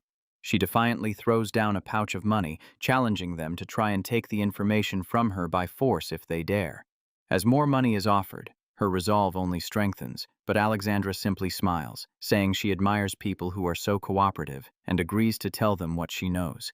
Yorbe is left utterly speechless as she stares at a bag overflowing with gold coins, explaining that she was personally hired by the guildmaster to escort a demoted royal court mage to Rhodocina. The title, Royal Court Mage, shocks Alexandra, but Yorbe continues, adding that he was traveling with an incredibly powerful royal knight named Laura. The news hits Alexandra like a physical blow. A dark, terrifying aura erupts from her as she processes the fact that Douma is traveling with another woman. Natalia calmly informs the terrified Yorbe that she has just stepped on her lady's personal landmine. Alexandra loses all composure, her voice trembling with rage as she screams about how he could be traveling with another woman while she was desperately searching for him. Her fury explodes in a massive dome of magical energy that cracks the very stones of the street around her. But her power is suddenly suppressed. She looks around, realizing she's been trapped inside a powerful magic barrier. She looks up to see a calm woman with long, flowing hair standing before her. The woman is Renesia, the guildmaster of Gruden, who informs the princess that while adventurers are welcome, she cannot allow such a disturbance. Yorbe gasps in shock, stammering the guildmaster's name in utter disbelief. Still seething, Alexandra gives Renesia a challenging smile, declaring that the guildmaster will be the perfect opponent to help her vent her frustration. Renesia accepts the challenge with a smile of her own, effortlessly conjuring a swirling vortex of magic. The two powerful mages face off, the air crackling with energy as they prepare for a spectacular duel. Their spells collide in a blinding flash of light, the force of the explosion shaking the entire city. When the dust finally settles, Yorbe stares in awe at the two women, standing completely unharmed. The tension breaks as Alexandra bursts into laughter, clutching her stomach, while Renesia and Natalia watch with amused smiles. A bewildered Yorbe can only comment on how much stronger the guildmaster has become, while Natalia tries to comprehend what just happened. Still confused, Yorbe asks the most obvious question. Do they know each other? Both Renesia and Alexandra confirm with a nod that they were, in fact, classmates back at the Magic Academy. They begin to reminisce, with Renesia teasing Sasha about her competitive nature, revealing that Douma was ranked first in their class, while she was second and the princess was third. Natalia wisely suggests they continue this conversation somewhere more private, and a completely overwhelmed Yorbe can only agree. Natalia then politely interrupts her lady once more. Pointing to their dust-covered clothes from the duel, she suggests it might be a good idea for them to clean up. The scene shifts to a serene hot spring, where Alexandra and Renesia laugh about how they got carried away after being reunited. Alexandra asks Renesia about hiring Yorbe to guard Douma-sensei, and Renesia chuckles, saying Douma was just as surprised to learn she was a guildmaster. But Alexandra's mood darkens as she asks about the other woman traveling with him. Who is this Laura? Renesia explains that Laura is her younger sister, who was also demoted to Rhodocina, which is why she asked Douma to look after her, much to Alexandra's immense relief. Intrigued, Renesia asks why an imperial princess would go to such incredible lengths just to find Douma. A playful smile returns to Alexandra's face as she prepares to tell them the whole story, which began 6 years ago. She flashes back to her younger, more arrogant days at the academy, admitting her pride was shattered when she met a 12-year-old prodigy named Douma. The memory shows Douma effortlessly defeating her in a duel, then advising her to stop causing so much trouble for everyone. But instead of mocking her, he offered a bright smile and declared that from that day on, she would be his servant, a moment that made her young heart pound. Back in the present, a blushing Alexandra explains how she became Douma's disciple, while Yorbe and Natalia comically point out the vast difference between a servant and a disciple. Renesia asks how any of this is connected to her running away from a political marriage, surprised her friend hasn't figured it out. Alexandra passionately lays out her grand romantic plan, a story of slowly earning his trust and respect, moving from servant to disciple. Her fantasy culminates in a love story for the ages, where they transcend their roles and are united forever, a destiny she believes is already written. As she daydreams of flying to his side, the scene cuts to Douma and Laura, who are facing a sudden and terrifying danger in the forest. A monstrous white tiger, larger than anything they've ever seen, lets out a ground-shaking roar that echoes through the trees. Douma and Laura can only stare in disbelief at the colossal creature, a beast that seems to have walked straight out of a legend. The story rewinds a few hours, showing Douma leaving the mansion for a walk and promising his maid Nicola that he'll register their new residence at the guild. He asks the mushroom fairy Noko if she wants to join him, but she coolly declines, claiming to be busy photosynthesizing, a statement Nicola immediately corrects. Annoyed, Noko demands more juice, but Nicola snaps back, telling the freeloader to get it herself. Douma lets out a tired sigh, pleading with his bickering housemates to at least try to get along while he's gone. We cut to the Rhodocena Adventurers Guild, where Guildmaster Baston is in the middle of a tense argument. An arrogant young man is insisting that Baston has a duty to protect the village, just as Douma and Laura walk through the door. The young man dismisses the newcomers with a single glance, judging them as weak and not worth his time. He introduces himself as Thomason, son of the village chief, and speaks to Douma with dripping condescension, telling him he should feel honored. Douma and Laura politely introduce themselves, unfazed by his attitude, as Thomason explains that a dangerous hellhound has appeared in the forest. He claims the village is in grave danger and that the guild is useless without an S-rank adventurer to handle the beast. Thomason's tone turns menacing as he subtly threatens Baston's family to ensure his cooperation. Before the situation can escalate, Douma calmly steps in, asking if all that's needed is for someone to defeat the hellhound. Thomason scoffs at the idea that someone like Douma could possibly succeed. Grozzo Miant suddenly appears, volunteering to accompany them on the mission, a move that clearly has a hidden motive. Grozzo introduces himself, but Douma casually mispronounces his name, much to his irritation. Baston quietly thanks Douma for intervening, and Douma reassures his friend that he's happy to help. Laura's eyes sparkle with excitement at the prospect of a good fight, and the unlikely trio heads off into the great forest. Grozzo leads the way with a confident smirk, while Douma and Laura follow, sensing that this is more than just a simple monster hunt. Douma eyes Grozzo's strange, club-like staff, finding it a very odd weapon for a swordsman to carry. Douma once again calls Grozzo by the wrong name, and the adventurer angrily corrects him. Douma casually asks if Grozzo has ever heard of someone named Bilsme, but Grozzo scoffs, claiming such an important person would never associate with him. Douma then changes the subject, asking if Grozzo has a personal grudge against the guildmaster. Grozzo admits he sees Baston as an obstacle to his plans of making the town a better place for outcasts like himself. Douma braces himself for a long story as Grozzo begins to recount his troubled past. He tells them about his reckless youth, a life of gambling and crime that ultimately cost him his eye. He describes Rhodocena as a dead-end town filled with hopeless adventurers, all struggling to survive. But then, two mysterious figures, a supposed royal court magician and a royal knight, arrived and offered them a new hope. Douma realizes these must be Klaus's rogue students. Grozzo explains they were promised a paradise. With fiery passion, Grozzo reveals their plan: to crush the Adventurers Guild and take control of the village for themselves. Douma looks at the strange staff again. He asks if it was a gift from this royal court magician. He then reveals the staff's dark secret. It's a cursed tool that converts the user's life force into magical power. If you keep using that thing, Douma warns gravely, you will die. Grozzo's face twists in rage, furious at the insult. Don't pretend you know anything, he shouts, claiming the staff is a precious gift that represents a miracle he witnessed with his own eyes. He ignores the warning and swings his staff, declaring that his orders are to get rid of them both. You're dying here, Douma, he roars, lunging forward with murderous intent. Douma remains calm, simply stating that he tried to warn him, but Grozzo screams back that he didn't ask for any warnings. Shut it, Grozzo yells, firing a blast of dark energy. Worry about your own life. At that exact moment, a monstrous hellhound with glowing white eyes leaps from the shadows. Douma instantly understands the trap. He realizes the hellhound's appearance was perfectly timed to create a deadly distraction. He briefly recalls his intense training, where he fought hundreds of hellhounds at once. This single beast is nothing. However, he notices that this hellhound feels lifeless, more like a puppet than a living creature.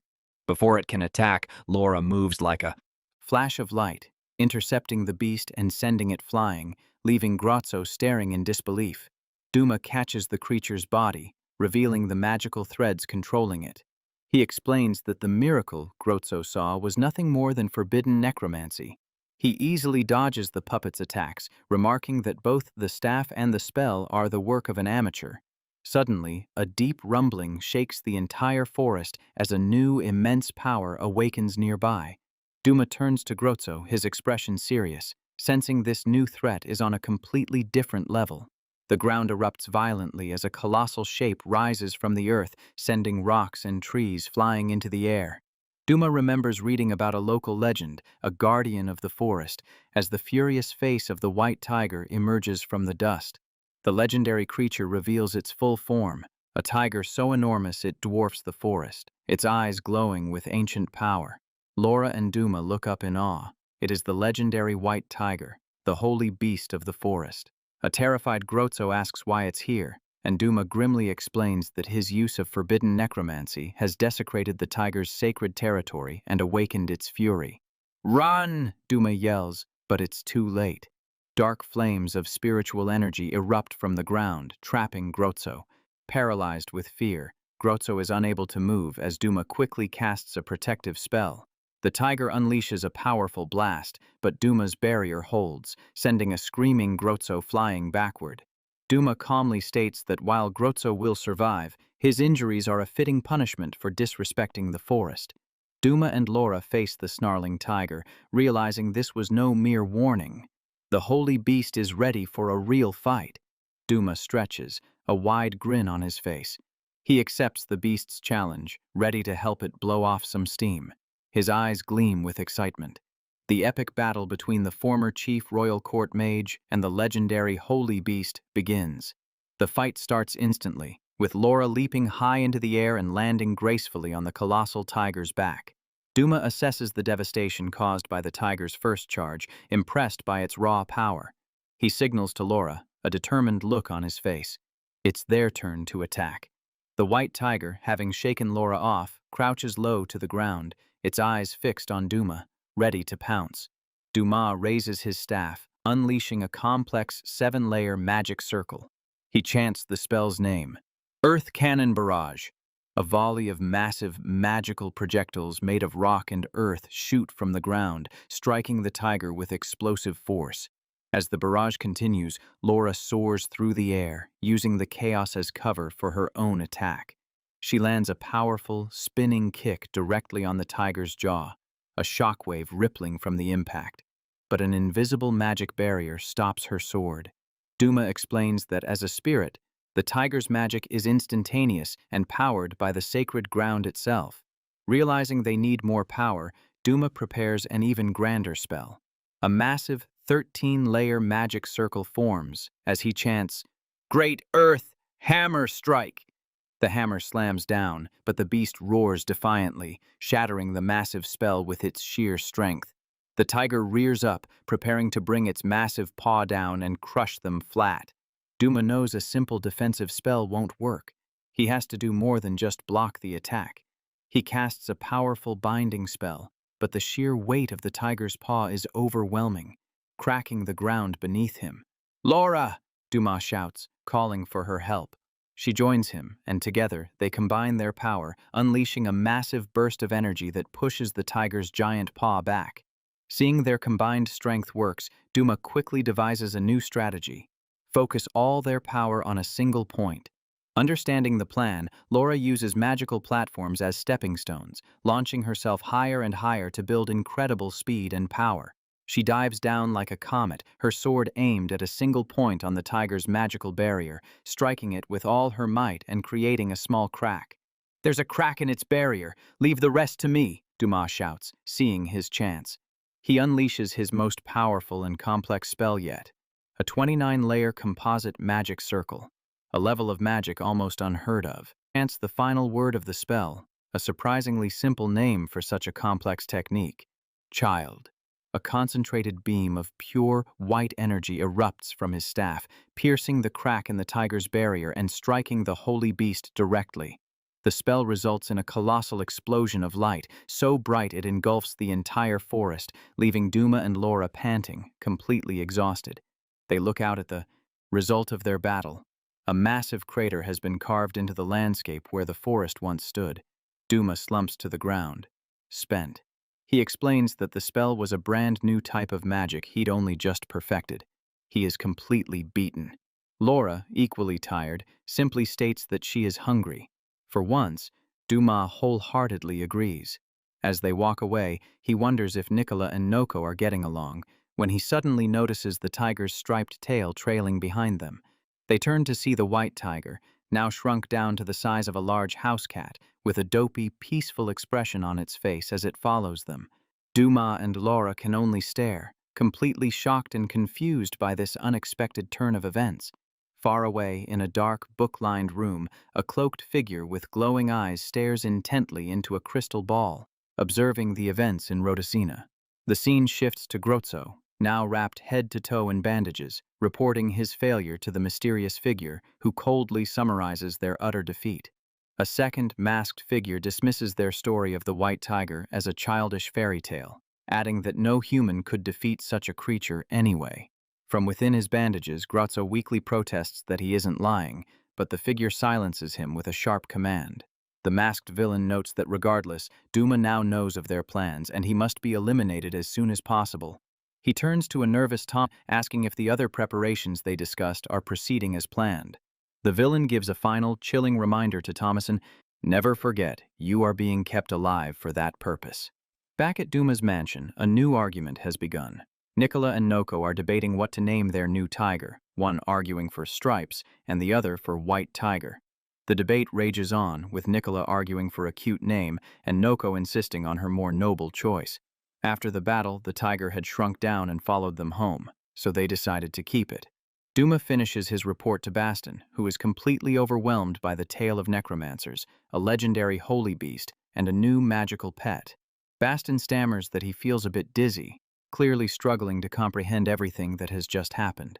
Later, Baston visits the mansion and finds himself in the middle of the naming dispute, as Nicola and Noko continue their argument. They immediately turn to the poor guildmaster and demand he choose which name is better. Trapped, Baston cleverly avoids taking a side and suggests they let everyone in the house decide together. Out in the yard, Douma asks Laura, who is relaxing on a flying carpet he created, for her opinion on the name. Drowsily, Laura mutters, "Pancake," and Douma sighs, telling her he was asking for a name, not a snack. The tiger playfully pounces on Laura, who is startled for a moment before she sits up, enveloped in its soft fur. Hugging the big cat, Laura suggests a new name, Fluffy, but Douma deadpans that it isn't a real name. Douma puts a finger to his chin, thinking hard, trying to combine everyone's ideas into one perfect name. After a moment of contemplation, a solution comes to him. He proposes a new name, If. Nicola's eyes light up, loving the short, cute name. Noko is also pleased, exclaiming that If sounds like an ancient word for awe, which is perfect for a white tiger. Laura smiles softly, happy that If can be a nickname for her idea, Fluffy. Baston smiles, impressed, complimenting Douma for pulling all three different ideas together so nicely. And so, the tiger is officially named. The whole household gathers around their new friend, calling him by his new name. The tiger, now named If, lets out a happy growl. Overjoyed, If suddenly grows back to his colossal size and playfully pounces on the group, sending everyone flying.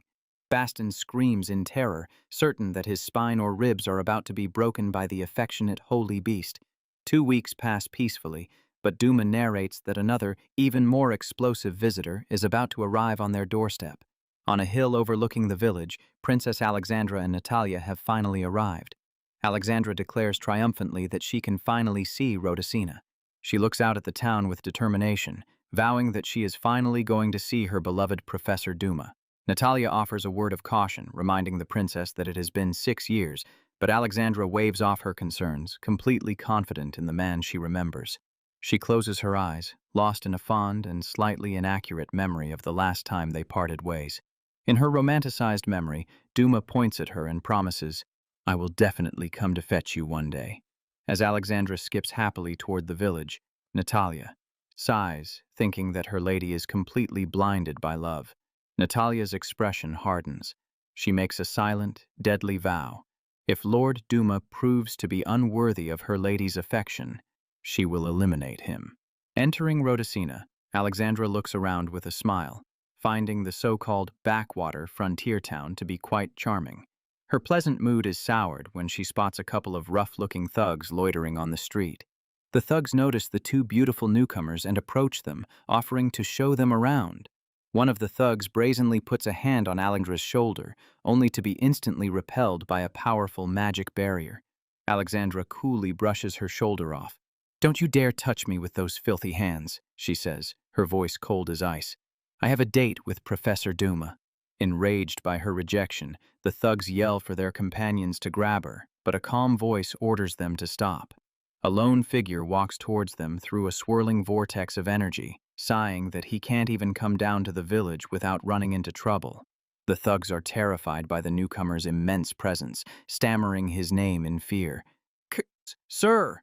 The man is revealed to be Klaus of the Battle Arts, a legendary war hero and the hated enemy who turned the tide of the war 10 years ago.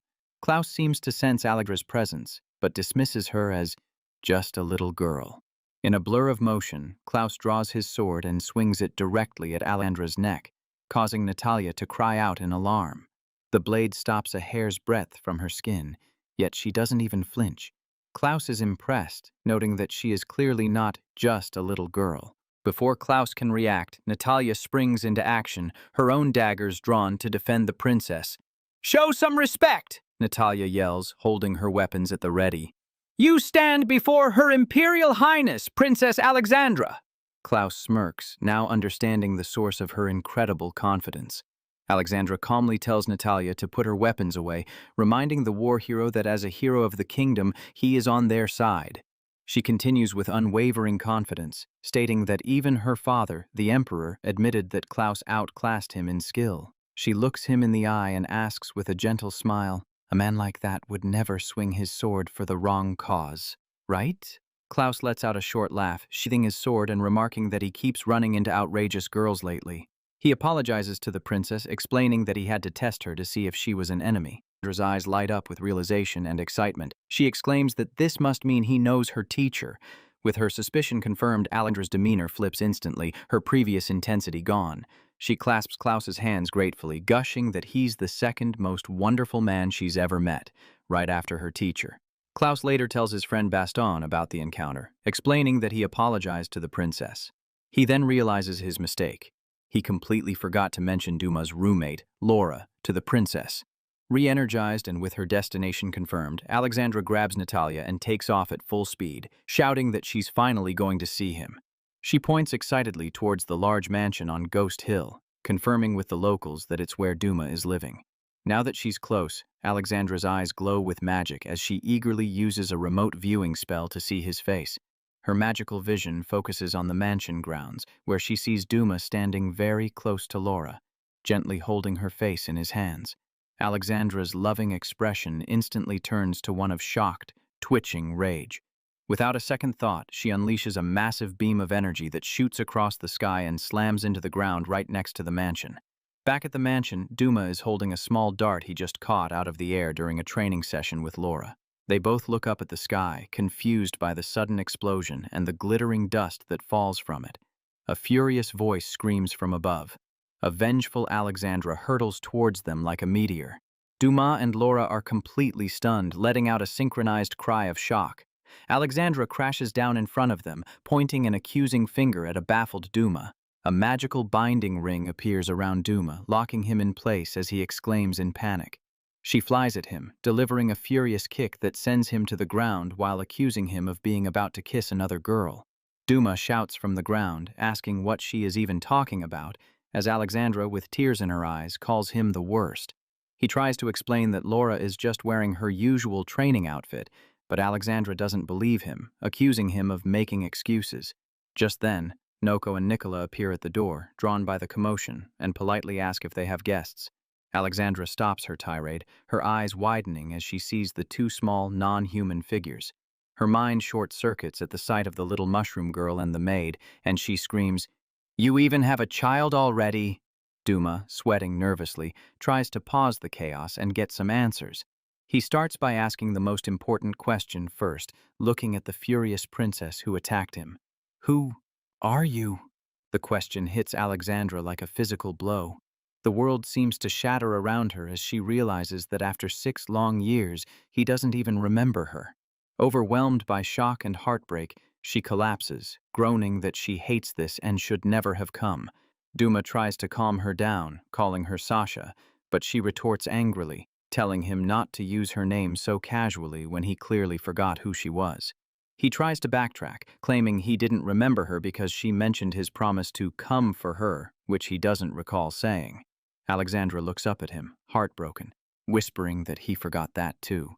Douma waves his hands frantically, blushing as he tries to explain that he didn't forget, it's just that she has really changed. Alexandra's anger melts away, replaced by a hopeful blush as his words sink in. She blushes furiously, completely misinterpreting his fumbling words as a confession of her beauty, much to the annoyance of everyone watching. Nicola finally breaks the silence, asking Douma who this lady is, prompting him to begin. Introductions. He introduces Princess Sasha Alexandra, his old classmate, who proudly adds that she's his disciple, and then introduces her attendant, Natalia. Nicola, Noko, and if the White Tiger then introduce themselves to the newcomers. Alexandra and Natalia are completely bewildered by the strange collection of residents. Finally, Douma introduces Laura, explaining that she's a royal knight. Alexandra's friendly demeanor vanishes. She takes a step forward, her eyes narrowed. "So, you're Laura." The two women face each other, a tense silence hanging in the air as they size each other up.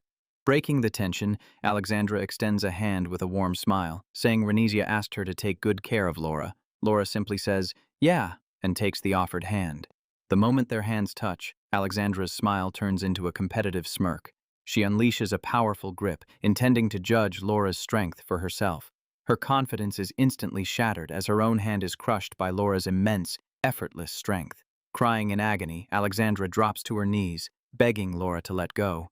Laura apologizes, explaining it was just a reflex. Later, inside the mansion, Alexandra is nursing her crushed hand while Nicola offers medicine, and Natalia reminds her lady she brought this on herself. A blushing Alexandra admits she was foolish to pick a fight with Laura, and to change the subject, Laura asks Nicola for a bath. Nicola turns to Alexandra and politely asks if Lady Sasha would like a bath as well. Before Alexandra can answer, Douma gets up to leave, but Nicola quickly intercepts him, insisting he stay and rest.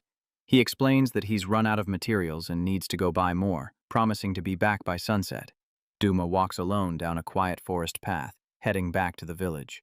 Hidden in the bushes, one of the thugs from before watches him leave, noting how convenient it is that he is now alone. The leader of the thugs, Garza, confirms with his men that the woman who beat them up is still in the manor, ignoring their warnings about Klaus. Standing in shadow, Garza scoffs at the warning. "Who cares about Klaus?" he declares. "Thanks to the power I got from that person, he's no match for me now." Back at the mansion, the 4 women, Alexandra, Laura, Natalia, and Nicola, are all relaxing together in the large bath. Nicola sighs, regretting her casual invitation as the atmosphere grows thick with tension from Alexandra's glaring. Alexandra finally breaks the silence, bluntly asking Laura what her relationship is with Douma. When Laura seems confused, Alexandra passionately explains her 6-year love for Douma and how she ran away from home just to be with him. Her voice cracks with emotion as she declares she could never accept him living with another girl, causing Nicola to panic about the love triangle. Laura, ever innocent, finally seems to understand, asking with a smile, "Oh, so Sasha, you like Douma?" Alexandra confidently declares that even if Laura and Douma are in a relationship, she has no intention of giving up. Her bold declaration only makes Laura more flustered and embarrassed. Alexandra presses on, demanding to know what kind of relationship they even have. Natalia quietly reminds her lady of what she had told her earlier. She repeats her warning. 6 years is a long time, and Douma may no longer be worthy of the princess. Hearing Douma spoken of so poorly, the normally calm Laura puffs out her cheeks in anger. Natalia is startled by Laura's sudden and fierce defense of Douma. Even Alexandra is taken aback by the normally stoic knight's burst of emotion. A flustered Natalia quickly apologizes profusely for her harsh words. Laura and Alexandra share a look, a silent truce forming between them, founded on their mutual respect for Douma. They stand up in the bath, their rivalry momentarily forgotten, united as allies. Meanwhile, Douma finishes his shopping in a quiet Rhodocina alley. With everything he needs, he decides it's time to head back home. As he turns a corner, he runs right into Klaus. Klaus greets him and mentions his encounter with Princess Sasha. He claps Douma on the shoulder, teasing him about being so popular with the ladies, but a flustered Douma insists it's not like that. Duma's expression turns serious as he asks Klaus about his meeting with Baston. Klaus confirms they were discussing their plan to take down the rogue magician and knight who are manipulating the local thugs. He reveals that Baston has gathered enough evidence to request official support from the kingdom, which will give them the authority to act. Klaus explains that their little organization will be finished once the official order comes through, but first he wants to try and save his former students. He worries about his second-in-command, a skilled but hot-headed man he left in charge. "I just hope he hasn't done anything stupid," Klaus says, looking toward the sky with a sense of dread. At that very moment, outside the mansion, Klaus's reckless second-in-command, Garza, points at the house, ready to cause trouble. Cloaked in dark energy, Garza orders his men to attack. One of his men questions the order, asking if he really plans to burn down the house. The thug reminds Garza that their mysterious leader forbade them from killing without permission. He declares he's had enough and is leaving. As he and another turn to go, Garza's cold voice stops them. "Get back here, you punks!" Garza sneers at their defiance, asking if they are truly refusing to follow his orders. His eyes burn with fury. He will not allow anyone to look down on him. He leaps forward to attack them, intent on teaching them a lesson for their insubordination. But Laura's voice from the roof stops him, telling the thugs to take their internal squabbles elsewhere. A cruel smile spreads across Garza's face, delighted that his target has come to him. Alexandra appears beside Laura, hands on her hips, declaring that the thugs are the ones who are about to be punished. Garza scoffs, readying his cursed staff to take them both on. Laura recognizes the dangerous weapon and warns Alexandra to be careful, but the princess charges forward, eager to prove herself. She unleashes a powerful blast of wind magic, yelling for him to take this. Garza effortlessly deflects the spell with a swing of his staff, creating a swirling vortex of energy. Alexandra watches in shock as her own magic is twisted and turned against her. She is thrown back by her own amplified spell, stunned that such a powerful magician exists in this remote place. Laura immediately rushes in to defend her, ready to fight. She clashes with Garza, but he easily parries her swift sword strikes. Both Alexandra and Laura are baffled by his skill, wondering why someone so powerful would be working with common thugs. Laura realizes the truth. The magic isn't his own but comes from the cursed staff, which turns his life force into power. She can see the toll the staff has taken on him. His face is gaunt and aged. Laura assesses their opponent. His swordsmanship is A rank, but with the staff's magic, he is easily S rank, or perhaps even stronger than that. Alexandra gets to her feet, a determined fire in her eyes. This is exactly the kind of challenge she needs, and she tells Laura to stay back. But Laura refuses, stating that she will be the one to handle this. She acknowledges that an S-rank opponent is a serious threat, even for a royal knight, but that is not the point. Alexandra insists that since these thugs are here because of her, she must be the one to defeat them to earn affection points with her teacher. Laura glances down and notices Garza's two underlings are already knocked out cold on the ground. Garza sneers at his fallen men, calling them absolutely useless. In a fit of rage, he turns to eliminate his failed subordinates for their weakness, but Alexandra intercepts his attack, saving them just in time. "What are you doing?" she demands, asking how he could attack his own comrades. Garza appears before her in an instant. "Comrades?" he mocks. He strikes her with incredible speed, sending her flying backward. "Don't make me laugh," he says coldly. "They're just tools, and I have no use for broken tools." Alexandra can't believe his cruelty and asks if this is what his boss, Klaus, would approve of. Garza laughs, calling Klaus an old fossil and declaring his true loyalty is to Lord Bilsmy and Lord Zedden. Laura confirms that these are the same imposters they've been investigating. She recognizes that the cursed staff is their trademark weapon. That's right, Garza boasts. Lord Bilsmy gave me this power. Soon I'll take Klaus's place myself. Douma, having just returned, takes in the chaotic scene with a tired sigh. So much for a quiet frontier. This place is a war zone. Filled with righteous anger, Alexandra prepares to fight seriously, a two-layer composite magic circle forming around her. She unleashes powerful gravity magic, crushing the ground around Garza. He strains against the immense crushing pressure. Alexandra taunts him, saying he's helpless without his staff to swing around. But she is shocked when he begins to push back against her powerful spell. He is fighting the gravity head-on, willing to destroy his own body to break free. Laura warns her to be careful, but Alexandra, driven by pride, tells her to stay out of it. I have to be the one to beat him, she insists desperately. Otherwise, I can't face my teacher. Laura looks on with concern, understanding her rival's need to prove herself. With a final, desperate roar, Garza puts every last bit of his life force into breaking the spell. Alexandra watches in horror as her gravity magic completely shatters. Freed, Garza launches a devastating attack that rips through the forest toward her. Trapped and unable to cast another spell in time, Alexandra knows she cannot block the attack. She closes her eyes, apologizing to her teacher for her ultimate failure.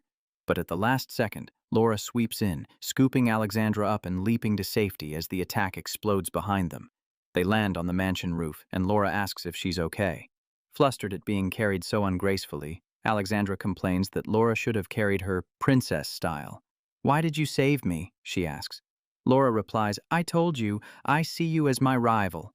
Laura looks at her and adds that since Sasha wanted to get along, that makes them friends. Alexandra calls her an idiot, but her tone is soft. Laura just replies, rude. A blushing Alexandra finally thanks her, admitting she couldn't bear the thought of her teacher being sad if something happened to her.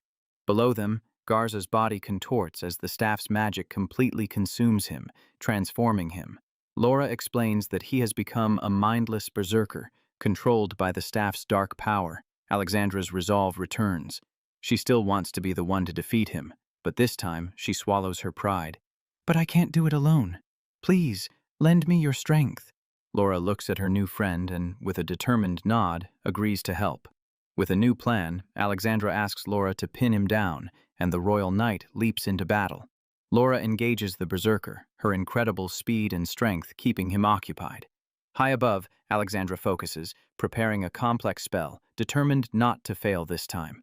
The berserker unleashes eruption magic, sending chunks of rock flying, and Alexandra tells Laura to fall back. A memory flashes through Alexandra's mind, a young Douma teaching her the difficult art of composite magic. She remembers how she struggled, unable to even form a simple two-layer circle. She remembers Douma's encouraging words, telling her that practice is the key to unlocking her potential. She remembers complaining that she wasn't a genius like him, and how he teased her, asking what happened to the confident Crimson Princess. Inspired by the memory, Alexandra floats among the rocks launched by the berserker. Watch me, teacher, she thinks, successfully creating a stable three-layer composite magic circle, a feat she once thought impossible. The berserker sees her plan. She's going to use his own attack against him. Like I'd let you, he roars, charging forward to stop her. But Laura is there to block his path, holding him back. Now! Alexandra yells, chaining her eruption magic into gravity magic, supercharging the floating rocks. The berserker can only scream in rage as the massive, heavy boulders rain down upon him, crushing him under their immense weight. Laura comments that he's as flat as a pancake, but Alexandra replies that she controlled the impact just enough so he wouldn't be truly crushed. With the battle won, Alexandra decides it's time to hand the criminals over to the local guild. She turns to Laura and once again extends her hand for a handshake. Confused, Laura reminds her they already shook hands, but Alexandra insists they do it again, properly this time, with no tricks. She wants a real handshake, a symbol of their newfound respect. Nice to meet you, Sasha, Laura says with a small smile as they shake hands. Laura, Alexandra replies, but their rivalry is far from over. Alexandra declares that when it comes to her teacher, she definitely won't lose. Klaus appears, shouting a booming apology for all the trouble his men have caused. He bows deeply to Douma, taking full responsibility, but Douma just seems tired, telling Klaus he's not really bothered by it all. Back at the mansion, Laura explains to a horrified Alexandra that her reckless actions could have ended the truce and started a war. A guilty Douma wants to apologize to the princess for not recognizing her and asks where she is. He finds her in a room, enthusiastically taking glamour shots of Laura posing in a new outfit. Alexandra is completely fawning over Laura, showing her the pictures and calling her adorable as Douma and Natalia watch the two former rivals become fast friends. Douma still wants to apologize properly, so he asks Laura to get Alexandra for him. He tries to tell Alexandra that it wasn't really Klaus's fault, but is interrupted by a yelp from the other room. Deciding to let it go for now, he opens the door to her room to check on her. He walks in on a very compromising scene. Laura is pinning a blushing Alexandra to the bed. "Don't be so rough," Alexandra protests weakly. "There's no way I can beat you in strength." They both freeze as they see Douma and Natalia staring at them, completely stunned by the scene. A flustered Douma slowly backs out of the room, muttering about how love takes many forms. "Don't get the wrong idea," Alexandra screams after him, "and knock next time." Laura, with a deadpan expression, explains that since Sasha made a toy out of her, she is now making a toy out of Sasha. From the hallway, Douma yells at them to cover up, adding that he doesn't mind since it's just them, which leaves Alexandra stunned. Laura puts a finger to her lips, pondering his words and asking Alexandra just how far she and Douma have gone. Suddenly, Laura's older sister Renesia appears, her face a mask of fury, demanding to know what Douma has done to her innocent little sister. Alexandra then grabs Douma from behind, shaking him and demanding to know what he meant by his earlier comments. She continues her tirade, questioning if he's even a man if he feels nothing seeing a lovely girl like Laura in her underwear. Douma can only make a strangled noise, completely flustered by the accusations, while Laura just blinks at him innocently. Alexandra watches them, growing more irritated by the second at their sudden, flustered closeness. Deciding she's had enough, Alexandra dramatically throws off her robe, revealing black lace lingerie. "It's not fair if it's only Laura," she declares. "Look at me too." She strikes a pose, nervously waiting for his reaction and telling him to say something. Douma stares at her with a serious, analytical expression, making her even more nervous. "Sasha," he begins, then asks with genuine curiosity, "Did you put on weight?" A horrified Alexandra is about to explode, but Douma quickly tries to explain that she used to be too skinny, and he was worried, earning him a furious, "Drop dead," from Renesia. Sometime later, a defeated Alexandra sits with her arms crossed, grumbling that Douma has always been this clueless, as Douma sits tied up in the background.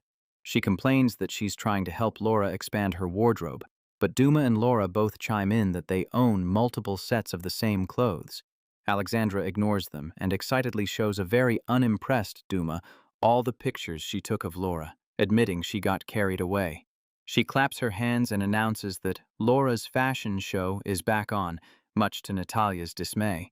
Laura stands stiffly, modeling a large formal gown that looks a bit too big for her. Alexandra gushes over how cute she looks and shoves the phone in Douma's face, asking his opinion. Douma gives his honest feedback. Heavy, ornate outfits don't suit Laura's practical nature, and she's just being used as a dress-up doll. The princess is not happy with his critique and glares at him. Laura is forced to try on a variety of other dresses from Alex's wardrobe, all of which look awkward and ill-fitting. After a long and exhausting session, a weary Douma asks what Laura is supposed to wear to finally satisfy her. Finally, Laura appears again, but this time she's wearing her own comfortable, familiar adventuring outfit. Both Douma and Alexandra look up, surprised by her choice. Laura gives a small, confident twirl, clearly more comfortable and radiant in her own clothes.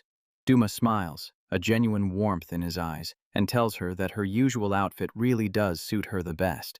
Alexandra watches the tender moment, a storm cloud of jealousy brewing over her in the background. She flops dramatically onto a bed, sighing that she feels like going back to the Empire, much to her friend's confusion. But her mood swings again, and she decides to stay, demanding that her teacher teach her some new magic. A weary Douma has no choice but to agree. As they study a spellbook together, Douma gets a strange feeling that he's forgetting something important. The story cuts to outside the village chief's manor, where Klaus stands guard, growing restless and worrying that his failure has reignited the war. A quiet street in Rhodocina is shown, the peaceful atmosphere hiding a growing tension. A crowd of villagers has gathered, murmuring amongst themselves and watching the strange new arrivals. They watch as armed officials from Gruden, led by the imposing figure of the fake royal knight, Zedin, march towards the village chief's manor. Inside the Adventurers Guild, Baston closes up for the day, telling his staff they can all clock out. One of his staff asks him for a drink, but Baston politely turns him down, saying his wife is waiting. His colleague teases him for being such a devoted husband as Baston waves and heads home. Alone at his desk, Baston worries about the village chief's meeting with the newly arrived delegation from the kingdom. He gazes out the window at the town he loves, reflecting on its peaceful nature. He reaffirms his desire to bring back the days when the people of Rhodocina lived close to nature and supported each other. Meanwhile, the fake royal court magician, Bilsmy, decides to investigate the situation at the chief's manor himself. He senses a presence and turns to find Baston standing right behind him, startling him. Suddenly, the guild door opens, and Douma appears, his face hidden in shadow. He greets Baston, his voice calm but his eyes cold and menacing as he asks if he is heading home. Baston, surprised to see him, explains that the village is on edge because of the envoy's arrival and he figured Douma might know something. Douma says he's on his way to the chief's manor and asks Baston to join him, explaining that this envoy is the result of them reporting the imposters. As they walk through the dark streets, Douma explains that if all goes well, the thugs and their leaders will be wiped out for good. Baston looks around with a fond expression, saying how much he likes this village. He reveals that he was once an S-rank adventurer who chose to retire as guildmaster here because he fell in love with the town's peaceful atmosphere long ago. The man he thinks is Douma looks at him with cold, emotionless eyes and recites a chilling proverb about how even the greatest of heroes eventually grow weak. In a sudden flash of light, Baston is struck down from behind by a magical attack. A dark silhouette shows a mage impaling a swordsman from the back. Baston collapses, a magical blade piercing his chest. He looks up in utter shock and betrayal at the man he thought was his friend. The figure standing over him is not Douma. It is Bilsmy, the fake royal court magician, who had used magic to disguise himself. And he looks down at the fallen guildmaster with a cruel, triumphant smile. A shimmering ring of magic suddenly clamps around Douma's waist. He is ambushed from the sky by a girl in a large witch's hat. She lands and furiously accuses him of being a two-timer. Laura watches the argument unfold as Douma tries to explain that she is just wearing her normal training clothes. The girl's angry rant halts when she spots two small figures peeking from behind a corner, demanding to know who they are. Her eyes narrow as she focuses on the tiny maid and the little mushroom fairy. She jumps to a wild conclusion, shouting at Douma for already having a child. Overwhelmed by the chaos, Douma raises a hand, begging for a moment of calm, but his simple request seems to shatter the girl's mind. She stares at him with blank eyes, asking who he is. The question echoes as she stumbles back, her memory seemingly wiped clean. Her attendant rushes forward in a panic, desperate to understand what is happening to her lady. The shock is too much, and the mysterious girl faints, later groaning on the sofa that she should never have come. When she finally awakens, Douma tries to calm her, calling her Sasha, but she furiously tells him not to use her name so casually after he forgot her. Sasha angrily reminds him of a supposed promise he made to come for her one day, a moment he can't seem to recall clearly. She looks at him with crushing disappointment, unable to believe he forgot that as well. Flustered, Douma tries to explain that he didn't forget, but that she has simply changed so much since they last saw each other. At these words, Sasha's anger instantly melts away, replaced by a soft, hopeful expression. She blushes deeply, assuming he means that she has become far more beautiful, while her attendant sighs at how easily swayed she is. The loyal house spirit, Nicola, steps forward to politely ask her master to introduce the new arrival. Sasha proudly introduces herself as an imperial princess and Douma's former classmate, but most importantly, she declares herself his disciple. Her attendant, Natalia, follows with a formal introduction as Sasha's bodyguard. The rest of the strange household then introduces themselves: Nicola, the house spirit, Nuko, the mushroom fairy, and If the white tiger. Sasha and Natalia are completely bewildered by the bizarre collection of residents, wondering what kind of place this really is. Sasha then turns her attention to the one person who has yet to be introduced. Douma presents Laura, explaining that despite her appearance, she is a powerful royal knight. Sasha's eyes narrow with sudden intensity as she steps forward, revealing that Laura's older sister had told her all about her. A tense energy fills the space between them as the imperial princess and the royal knight finally meet. Sasha's expression softens as she holds out her hand, explaining that she was asked to take good care of Laura. Laura accepts the handshake, agreeing to get along. But the instant their hands touch, Sasha's smile vanishes, and she declares that she will judge Laura's strength for herself. Sasha's hand is suddenly enveloped in a crushing grip, her face turning pale with shock and pain from Laura's incredible power. She collapses to her knees, begging to be let go as Laura apologizes, explaining it was simply a reflex. Back on the sofa, Sasha nurses her injured hand while her attendant quietly reminds her that she brought this upon herself. Sasha blushes with embarrassment, wondering what she was thinking picking a fight, while Laura calmly asks for a bath. Nicola, ever the perfect maid, politely asks if Lady Sasha would like to join them. Sasha is flustered, but Nicola insists, giving Douma the perfect excuse to announce he is leaving to conduct experiments. As he heads out, he mentions needing to buy more materials and promises to be back by sunset. He walks alone down a quiet path through the woods. Unseen in the bushes, the thug leader Garza watches him leave, noting how convenient this is. One of Garza's men expresses worry, reminding him that their master, Klus, told them to stop this. But Garza scoffs at the warning, boasting that thanks to the new power he has received, his old master is no longer a threat. Back at the mansion, the women relax together in the large, steaming bath. The mood is tense until Laura breaks the silence.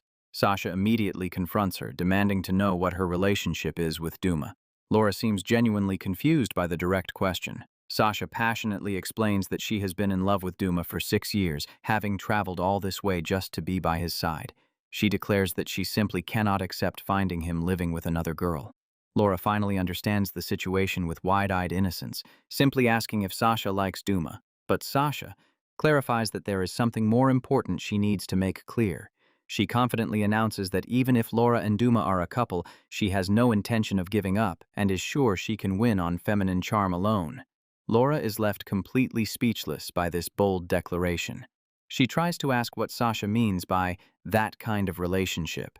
Natalia whispers a reminder to her lady. She had warned Sasha that Douma had been demoted and that after 6 years he might no longer be worthy of her. Hearing someone speak ill of Douma, Laura's expression instantly hardens. Her eyes sharpen with an unexpected and intimidating glare. Natalia feels the immense pressure from Laura's stare and nervously asks what's wrong. Even Sasha is startled by the sudden intensity in Laura's gaze. Realizing her mistake, Natalia bows her head and apologizes profusely for her disrespectful words. Laura and Sasha turn away from each other, the air thick with a new, unspoken understanding. Suddenly, they both sense a hostile presence outside, their relaxing evening instantly over. Meanwhile, Douma is in Rhodocina, having finished his shopping. Just as he is about to head back, a familiar voice calls out to him. He turns to find the blind war hero, Klus, who mentions he was just in town to speak with Baston. Klus tells him that he ran into an imperial princess earlier, correctly guessing it must be Sasha.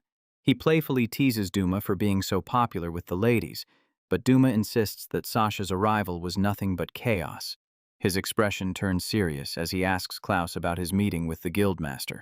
Klaus confirms they were discussing their plan to take down the imposters who are manipulating his former students. He reveals that Baston has already gathered evidence and requested official support from the kingdom. Douma is surprised by how quickly the plan is moving, as Klaus explains his desire to save his men before it's too late. But Klus is deeply worried because he can't find his second-in-command, a man with incredible skill but a reckless personality.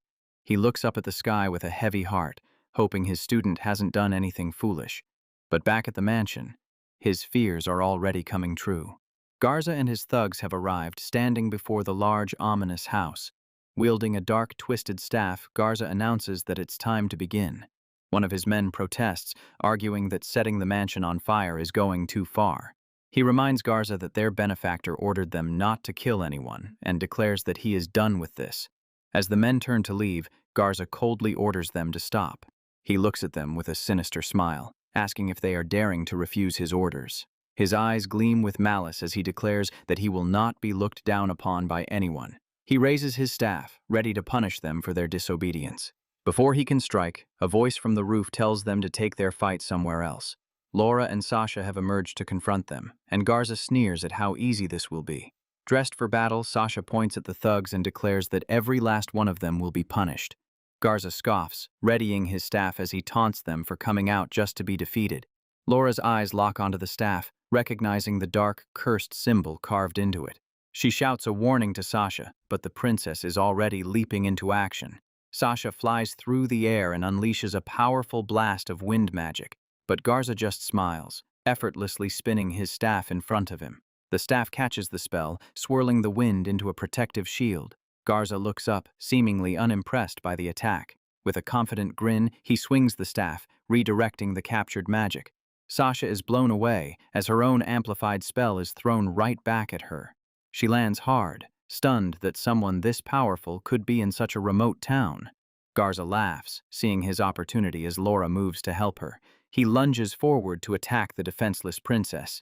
But Laura moves in a flash, her sword blocking his staff with a brilliant burst of light.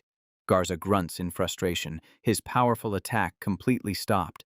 Sasha and Laura realize this man is skilled with both a sword and magic, wondering why he's with a gang of thugs.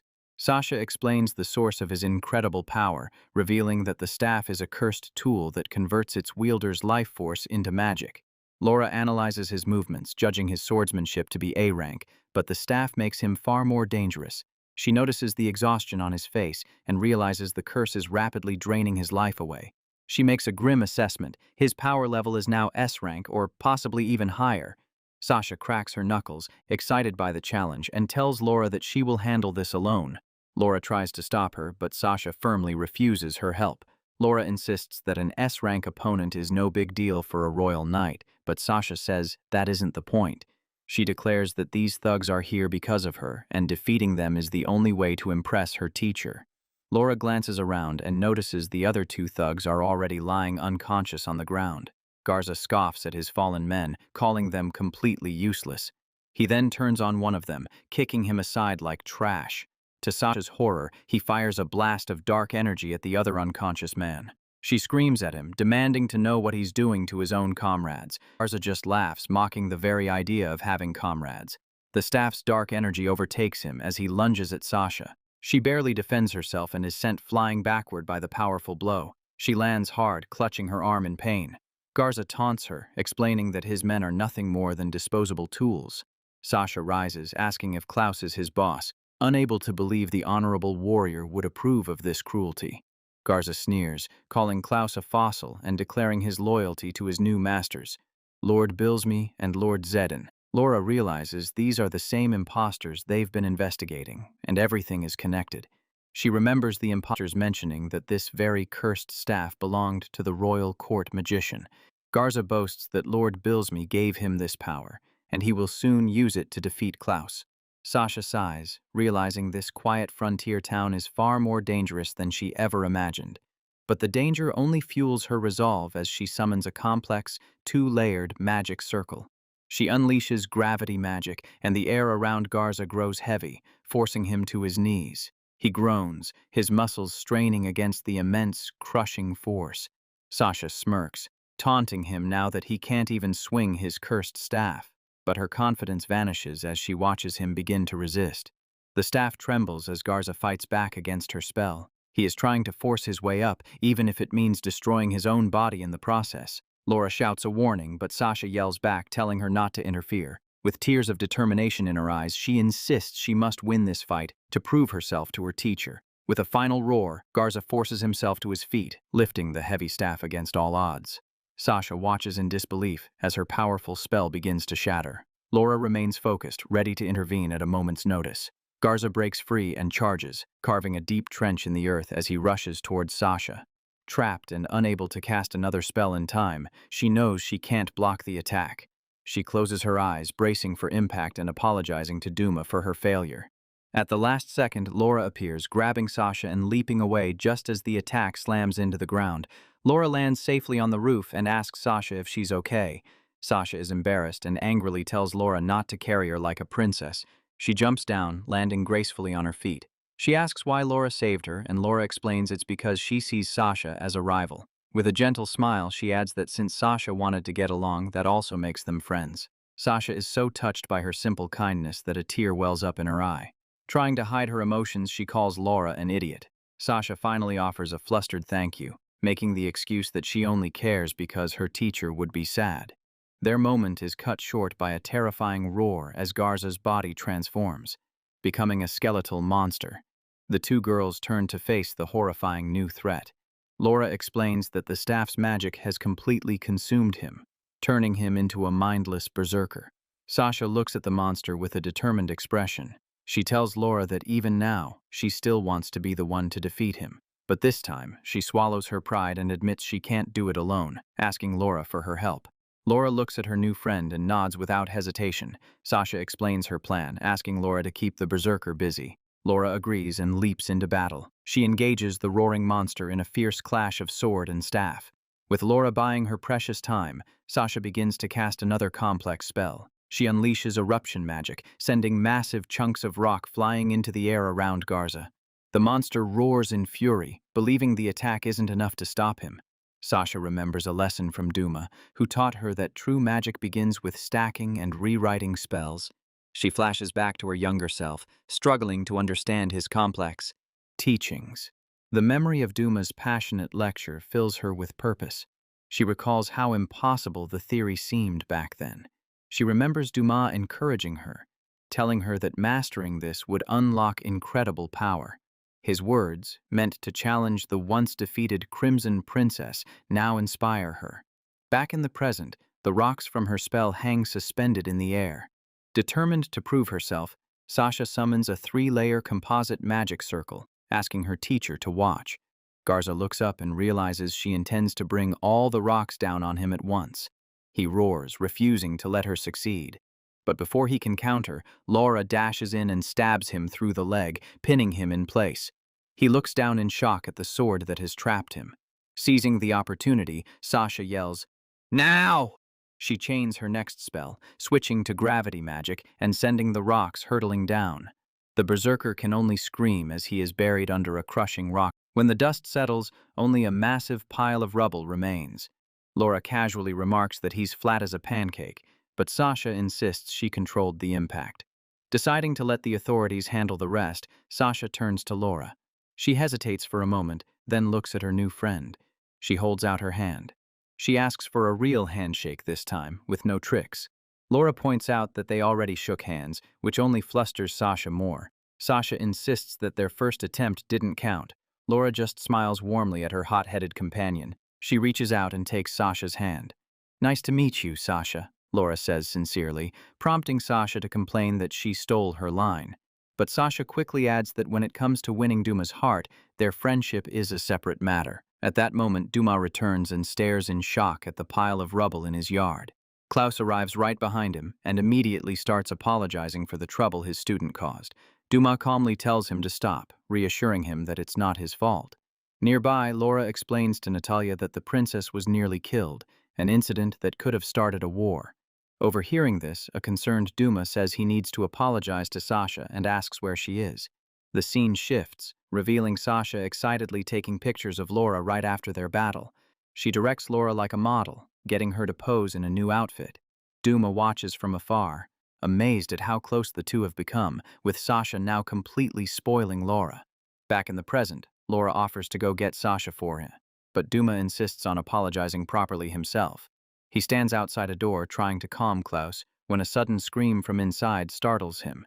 Deciding to get the apology over with, he opens the door and calls out Sasha's name.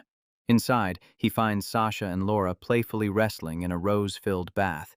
He walks in on the chaotic scene, completely shocked and stuttering as he asks what they are doing. Flustered, Douma tries to excuse himself, but Sasha yells at him not to get the wrong idea. Laura calmly explains that since Sasha treated her like a toy, she's just returning the favor. Sasha screams at Laura to cover up, but Laura is unconcerned, saying she doesn't mind if it's just Douma. This casual comment sends Sasha into a panic as she demands to know how close they really are. With a mischievous look, Laura reveals they take baths and sleep together, causing Sasha to let out a piercing scream. Sasha's imagination runs wild, picturing Laura's older sister accusing Douma of being a criminal. In her mind, Renazia grabs Douma, furious at his claim that he felt nothing when he first saw Laura. The imaginary Renazia continues to berate him, while the real Douma blushes, completely flustered. The camera lingers on Laura's innocent, slightly confused expression. Douma can only stammer, his face beet red from the awkward situation. Sasha watches them both blushing and grows annoyed, wondering why they're suddenly acting so flustered. Not willing to be ignored, she stands up dramatically, demanding that Douma look at her too. She strikes a confident pose, waiting for a compliment. Douma pauses, thinking carefully about what to say. He finally asks if she has put on some weight, leaving Sasha speechless with shock. He quickly tries to explain it as a good thing, but it's too late. She furiously tells him to drop dead. Later, a sulking Sasha gives up, saying Douma has always been this clueless, while a tied-up Douma tries to protest. Sasha explains that she has been picking out new clothes for Laura, who always wears the same thing. She excitedly shows Douma pictures of Laura in various outfits, admitting she got completely carried away. Natalia is also fawning over the pictures until Sasha sternly calls her back to attention. Sasha enthusiastically announces that Laura's fashion show must continue. The next outfit is a beautiful and elegant formal gown. Sasha eagerly asks her teacher for his opinion, but the still tied-up Douma is unimpressed. He bluntly states that heavy outfits don't suit Laura, and that Sasha is treating her like a doll. Sasha is shocked and offended by his harsh criticism. Douma continues, pointing out that the clothes don't even fit properly and that some are far too revealing. They go through outfit after outfit, but Douma rejects every single one. An exhausted Sasha wonders what she has to do to satisfy him. Finally, Laura appears in her simple, usual adventurer's outfit, and Douma immediately approves. He looks at her with a warm, genuine smile, telling her that this one suits her the best. Laura blushes faintly, surprised by the heartfelt compliment. Having been completely ignored and defeated, Sasha stands in the background, looking dejected. She throws herself onto a bed, dramatically sighing that she wants to go back to the Empire. But she quickly perks up, changing the subject and asking Douma to teach her some new magic. As he looks at the spellbook, he gets a strange feeling that he is forgetting something important. Outside, Klaus waits patiently, wondering what is taking so long. As night falls over Rhodocina, a sense of unease settles over the town. A crowd of villagers has gathered in the streets, their faces strangely blank. They are watching the imposter Zadine lead a fake envoy toward the village chief's manor. The scene shifts to the now empty Adventurers Guild. Inside, Gilder Baston dismisses his last remaining staff for the night. He politely declines an invitation for a drink, explaining that his wife is waiting for him.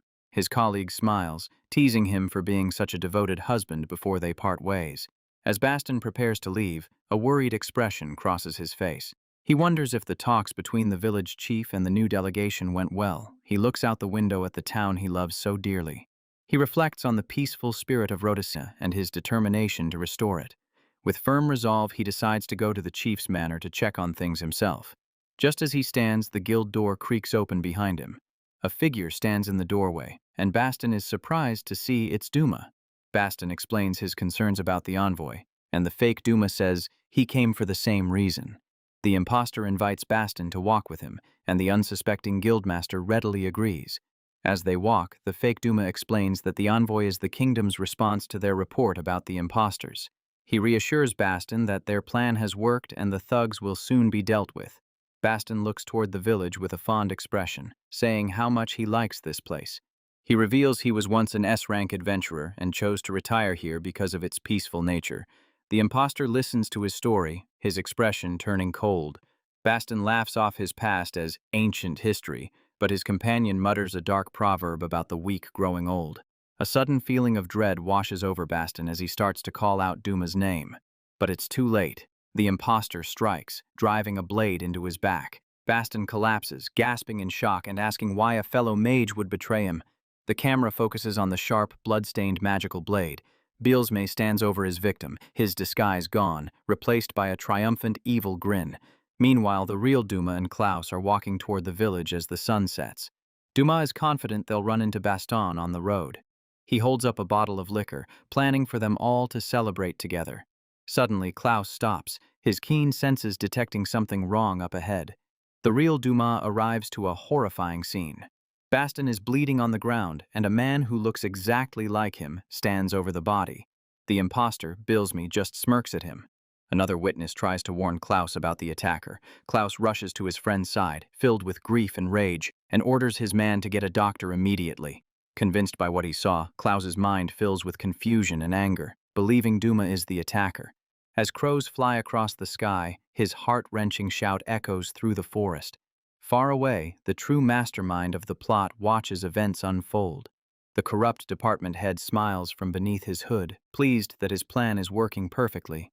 He turns to his accomplice, the fake royal knight, Zedin. Zedin's dark silhouette emerges from the shadows. He is ready to play his part in the deception. Now in his full armor, Zedin confirms he made sure there were witnesses, and that everyone will believe Douma is the culprit. The department head reflects that Baston had become a nuisance to their plans. He coldly dismisses the fallen guildmaster, saying his scheme amounted to nothing. The scene shifts to the village chief's manor, where the fake envoy, Bilsmy, in disguise, confronts the chief. He reads from a scroll, presenting a fake complaint and asking the chief to confirm it. The village chief scoffs dismissively. The fake official presses him, warning that the kingdom's response depends on his answer. The chief slams his fists on his desk, shouting that he knows nothing about the complaint. He angrily orders the envoy to report that there are no problems in Rhodocina and to leave. Outside, Bilsmy laughs, boasting that his shape-shifting magic is unstoppable. Bilsmy reveals his plan to have Douma arrested the next day, rendering him powerless. Zedin's eye glints menacingly from behind his helmet. He seems to find his partner's caution amusing. He declares that if Bilsmy is that worried, they will simply eliminate both Douma and the chief's son for good. The scene lingers on Douma's mansion, now the target of a deadly plot. Sometime earlier, back at the mansion, Laura practices her swordsmanship with fierce intensity. Her magic-infused strikes easily shatter the large rocks Douma creates for her. Douma stands nearby, watching her train with a focused expression. To test her further, he unleashes a powerful earth spell. A massive dark sphere of rock forms in the sky above her. The giant sphere hurtles down towards Laura at incredible speed. She looks up at the incoming attack, her expression calm and determined. Laura faces the giant rock sphere with her sword held high, channeling immense power. With a single, powerful strike, she completely shatters the massive boulder into countless pieces. The rest of the household watches in awe, amazed at her incredible strength. Nicola proudly explains that Laura is performing so well because she is a lady. She tells the others to look closely at Laura's left hand for the reason. The camera zooms in, revealing a simple, elegant ring on her middle finger. Natalia is horrified, immediately assuming that Douma and Laura are married.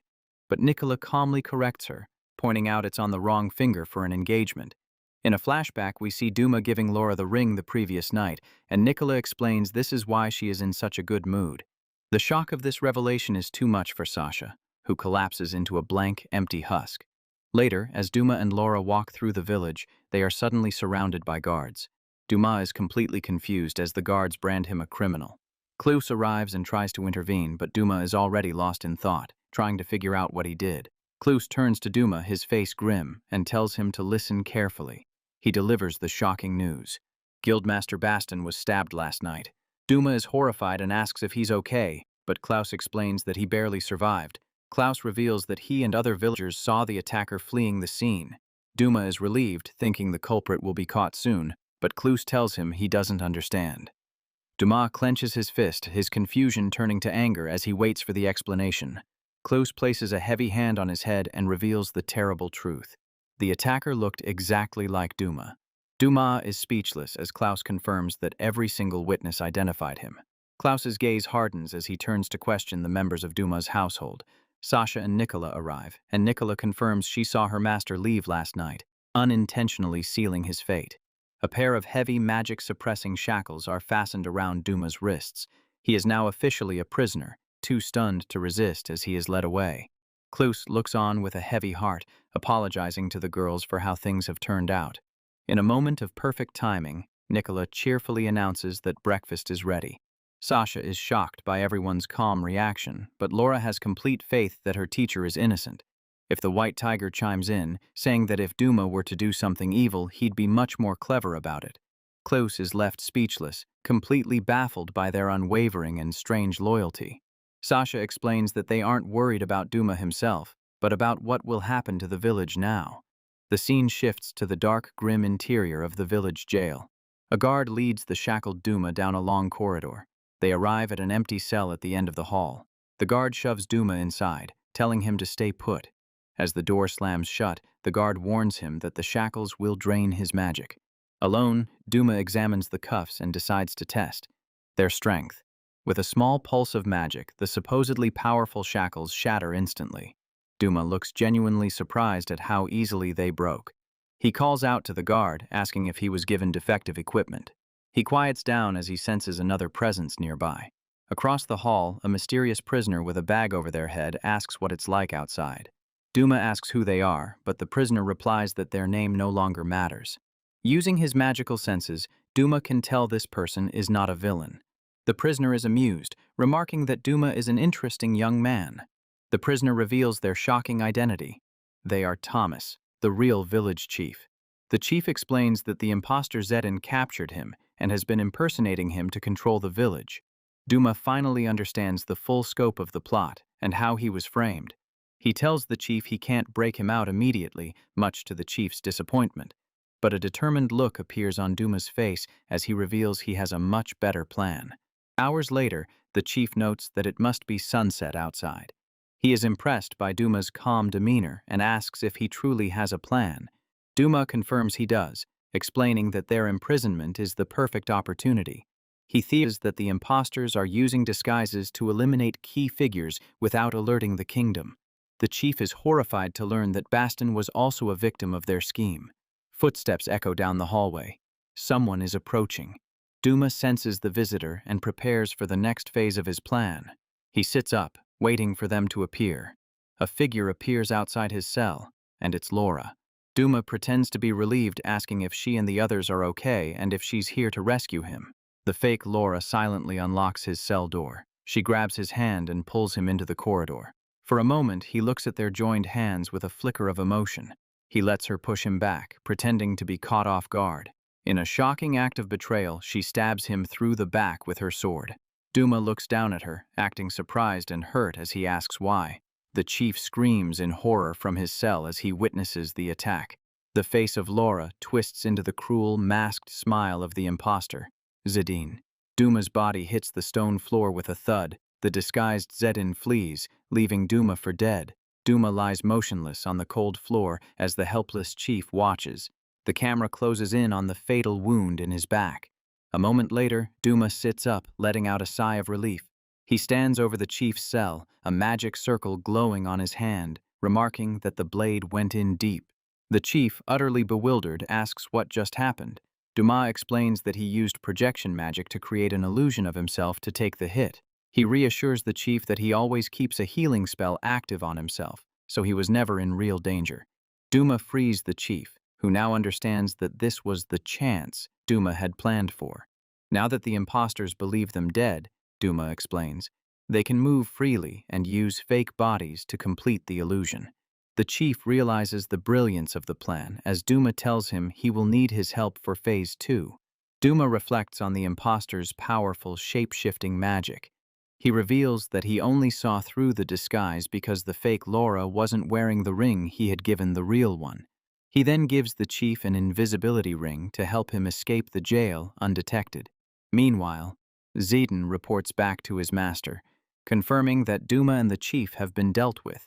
The department head is pleased but notes that the guards are in an uproar over the deaths. Zedin boasts that his shape-shifting magic is flawless and no one will suspect the truth. The department head then turns his attention to the remaining obstacle, Douma's household. Zedin reveals he has already sent a powerful assassin named Nazel to eliminate them. Back in the village, Douma has brought the freed chief to the clinic where Baston is recovering. He uses his own powerful healing magic on the unconscious guildmaster. He tells the chief that Baston will be okay for now but needs plenty of rest. Baston stirs in his sleep, still tormented by the memory of his friend's betrayal. Douma looks down at him with a determined expression, vowing to clear his name. His gaze becomes sharp and focused on the task ahead.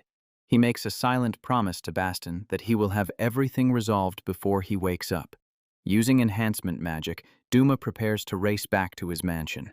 He speeds through the forest, knowing that the imposters will now target his friends. For a brief moment, he worries that his friends might be happy he's gone. He approaches the mansion cautiously, deciding to sneak in through the back to avoid any assassins. He moves stealthily through the bushes, making his way back home to protect his friends. Douma peeks around the corner of the mansion wall, listening for any sign of danger. His eyes go wide with shock at what he sees inside. The women of the household are peacefully relaxing in the bath. Natalia and Sasha watch as Nicola happily scrubs Laura's back. Sasha, not wanting to be left out, declares that she wants to wash Laura too. But Nicola immediately shuts her down, stating that only she has the right to wash Laura's perfect body. Sasha sinks back into the water, admitting that it is actually quite relaxing with her teacher gone. Natalia reminds her lady of a time she was so relaxed she fell asleep in her underwear in the living room. Laura looks over at Sasha and says that she, for one, prefers it when Douma is here. She explains that without him, there's no one to look after her when she leaves the mansion. Nuko, the mushroom fairy, chimes in, complaining that she can't snack on his magic. Seeing Laura looking a bit down, Sasha playfully wraps her arms around her, promising to take care of her. Natalia gently points out that Laura seems to dislike that idea. Outside, Douma, who has overheard everything, slumps to the ground in despair, believing Laura truly hates the situation. He feels completely dejected, muttering that they are all so mean. Heartbroken, he stands up and decides to leave and go on a trip. But just as he takes a step, his senses detect something wrong. He stands perfectly still, focusing on the surrounding forest. He detects multiple presences heading straight for the mansion. He realizes the timing is terrible. Everyone inside is completely defenseless. Annoyed, Douma quickly changes direction, rushing to intercept the intruders. From the tree line, a shadowy figure spots the mansion. It's the assassin, Nazel, who believes this will be an easy mission against only women and children. He leaps from the tree, underestimating the master of the house for falling into Zedin's trap. Nazel lands silently on the ground and begins his approach. He sprints forward, confident in his stealth, but he suddenly stops short, running headfirst into an invisible barrier. From the shadows, Douma's voice calmly explains that he had enough time to set up his own defenses. Douma steps out, telling the assassin that everyone inside is busy and he'll have to deal with him instead. The assassin instantly recognizes Douma's powerful magical signature. Now facing his true target, the assassin, Nazel of the Eternal Night, leaps forward with his blades drawn, vowing to send Douma into darkness.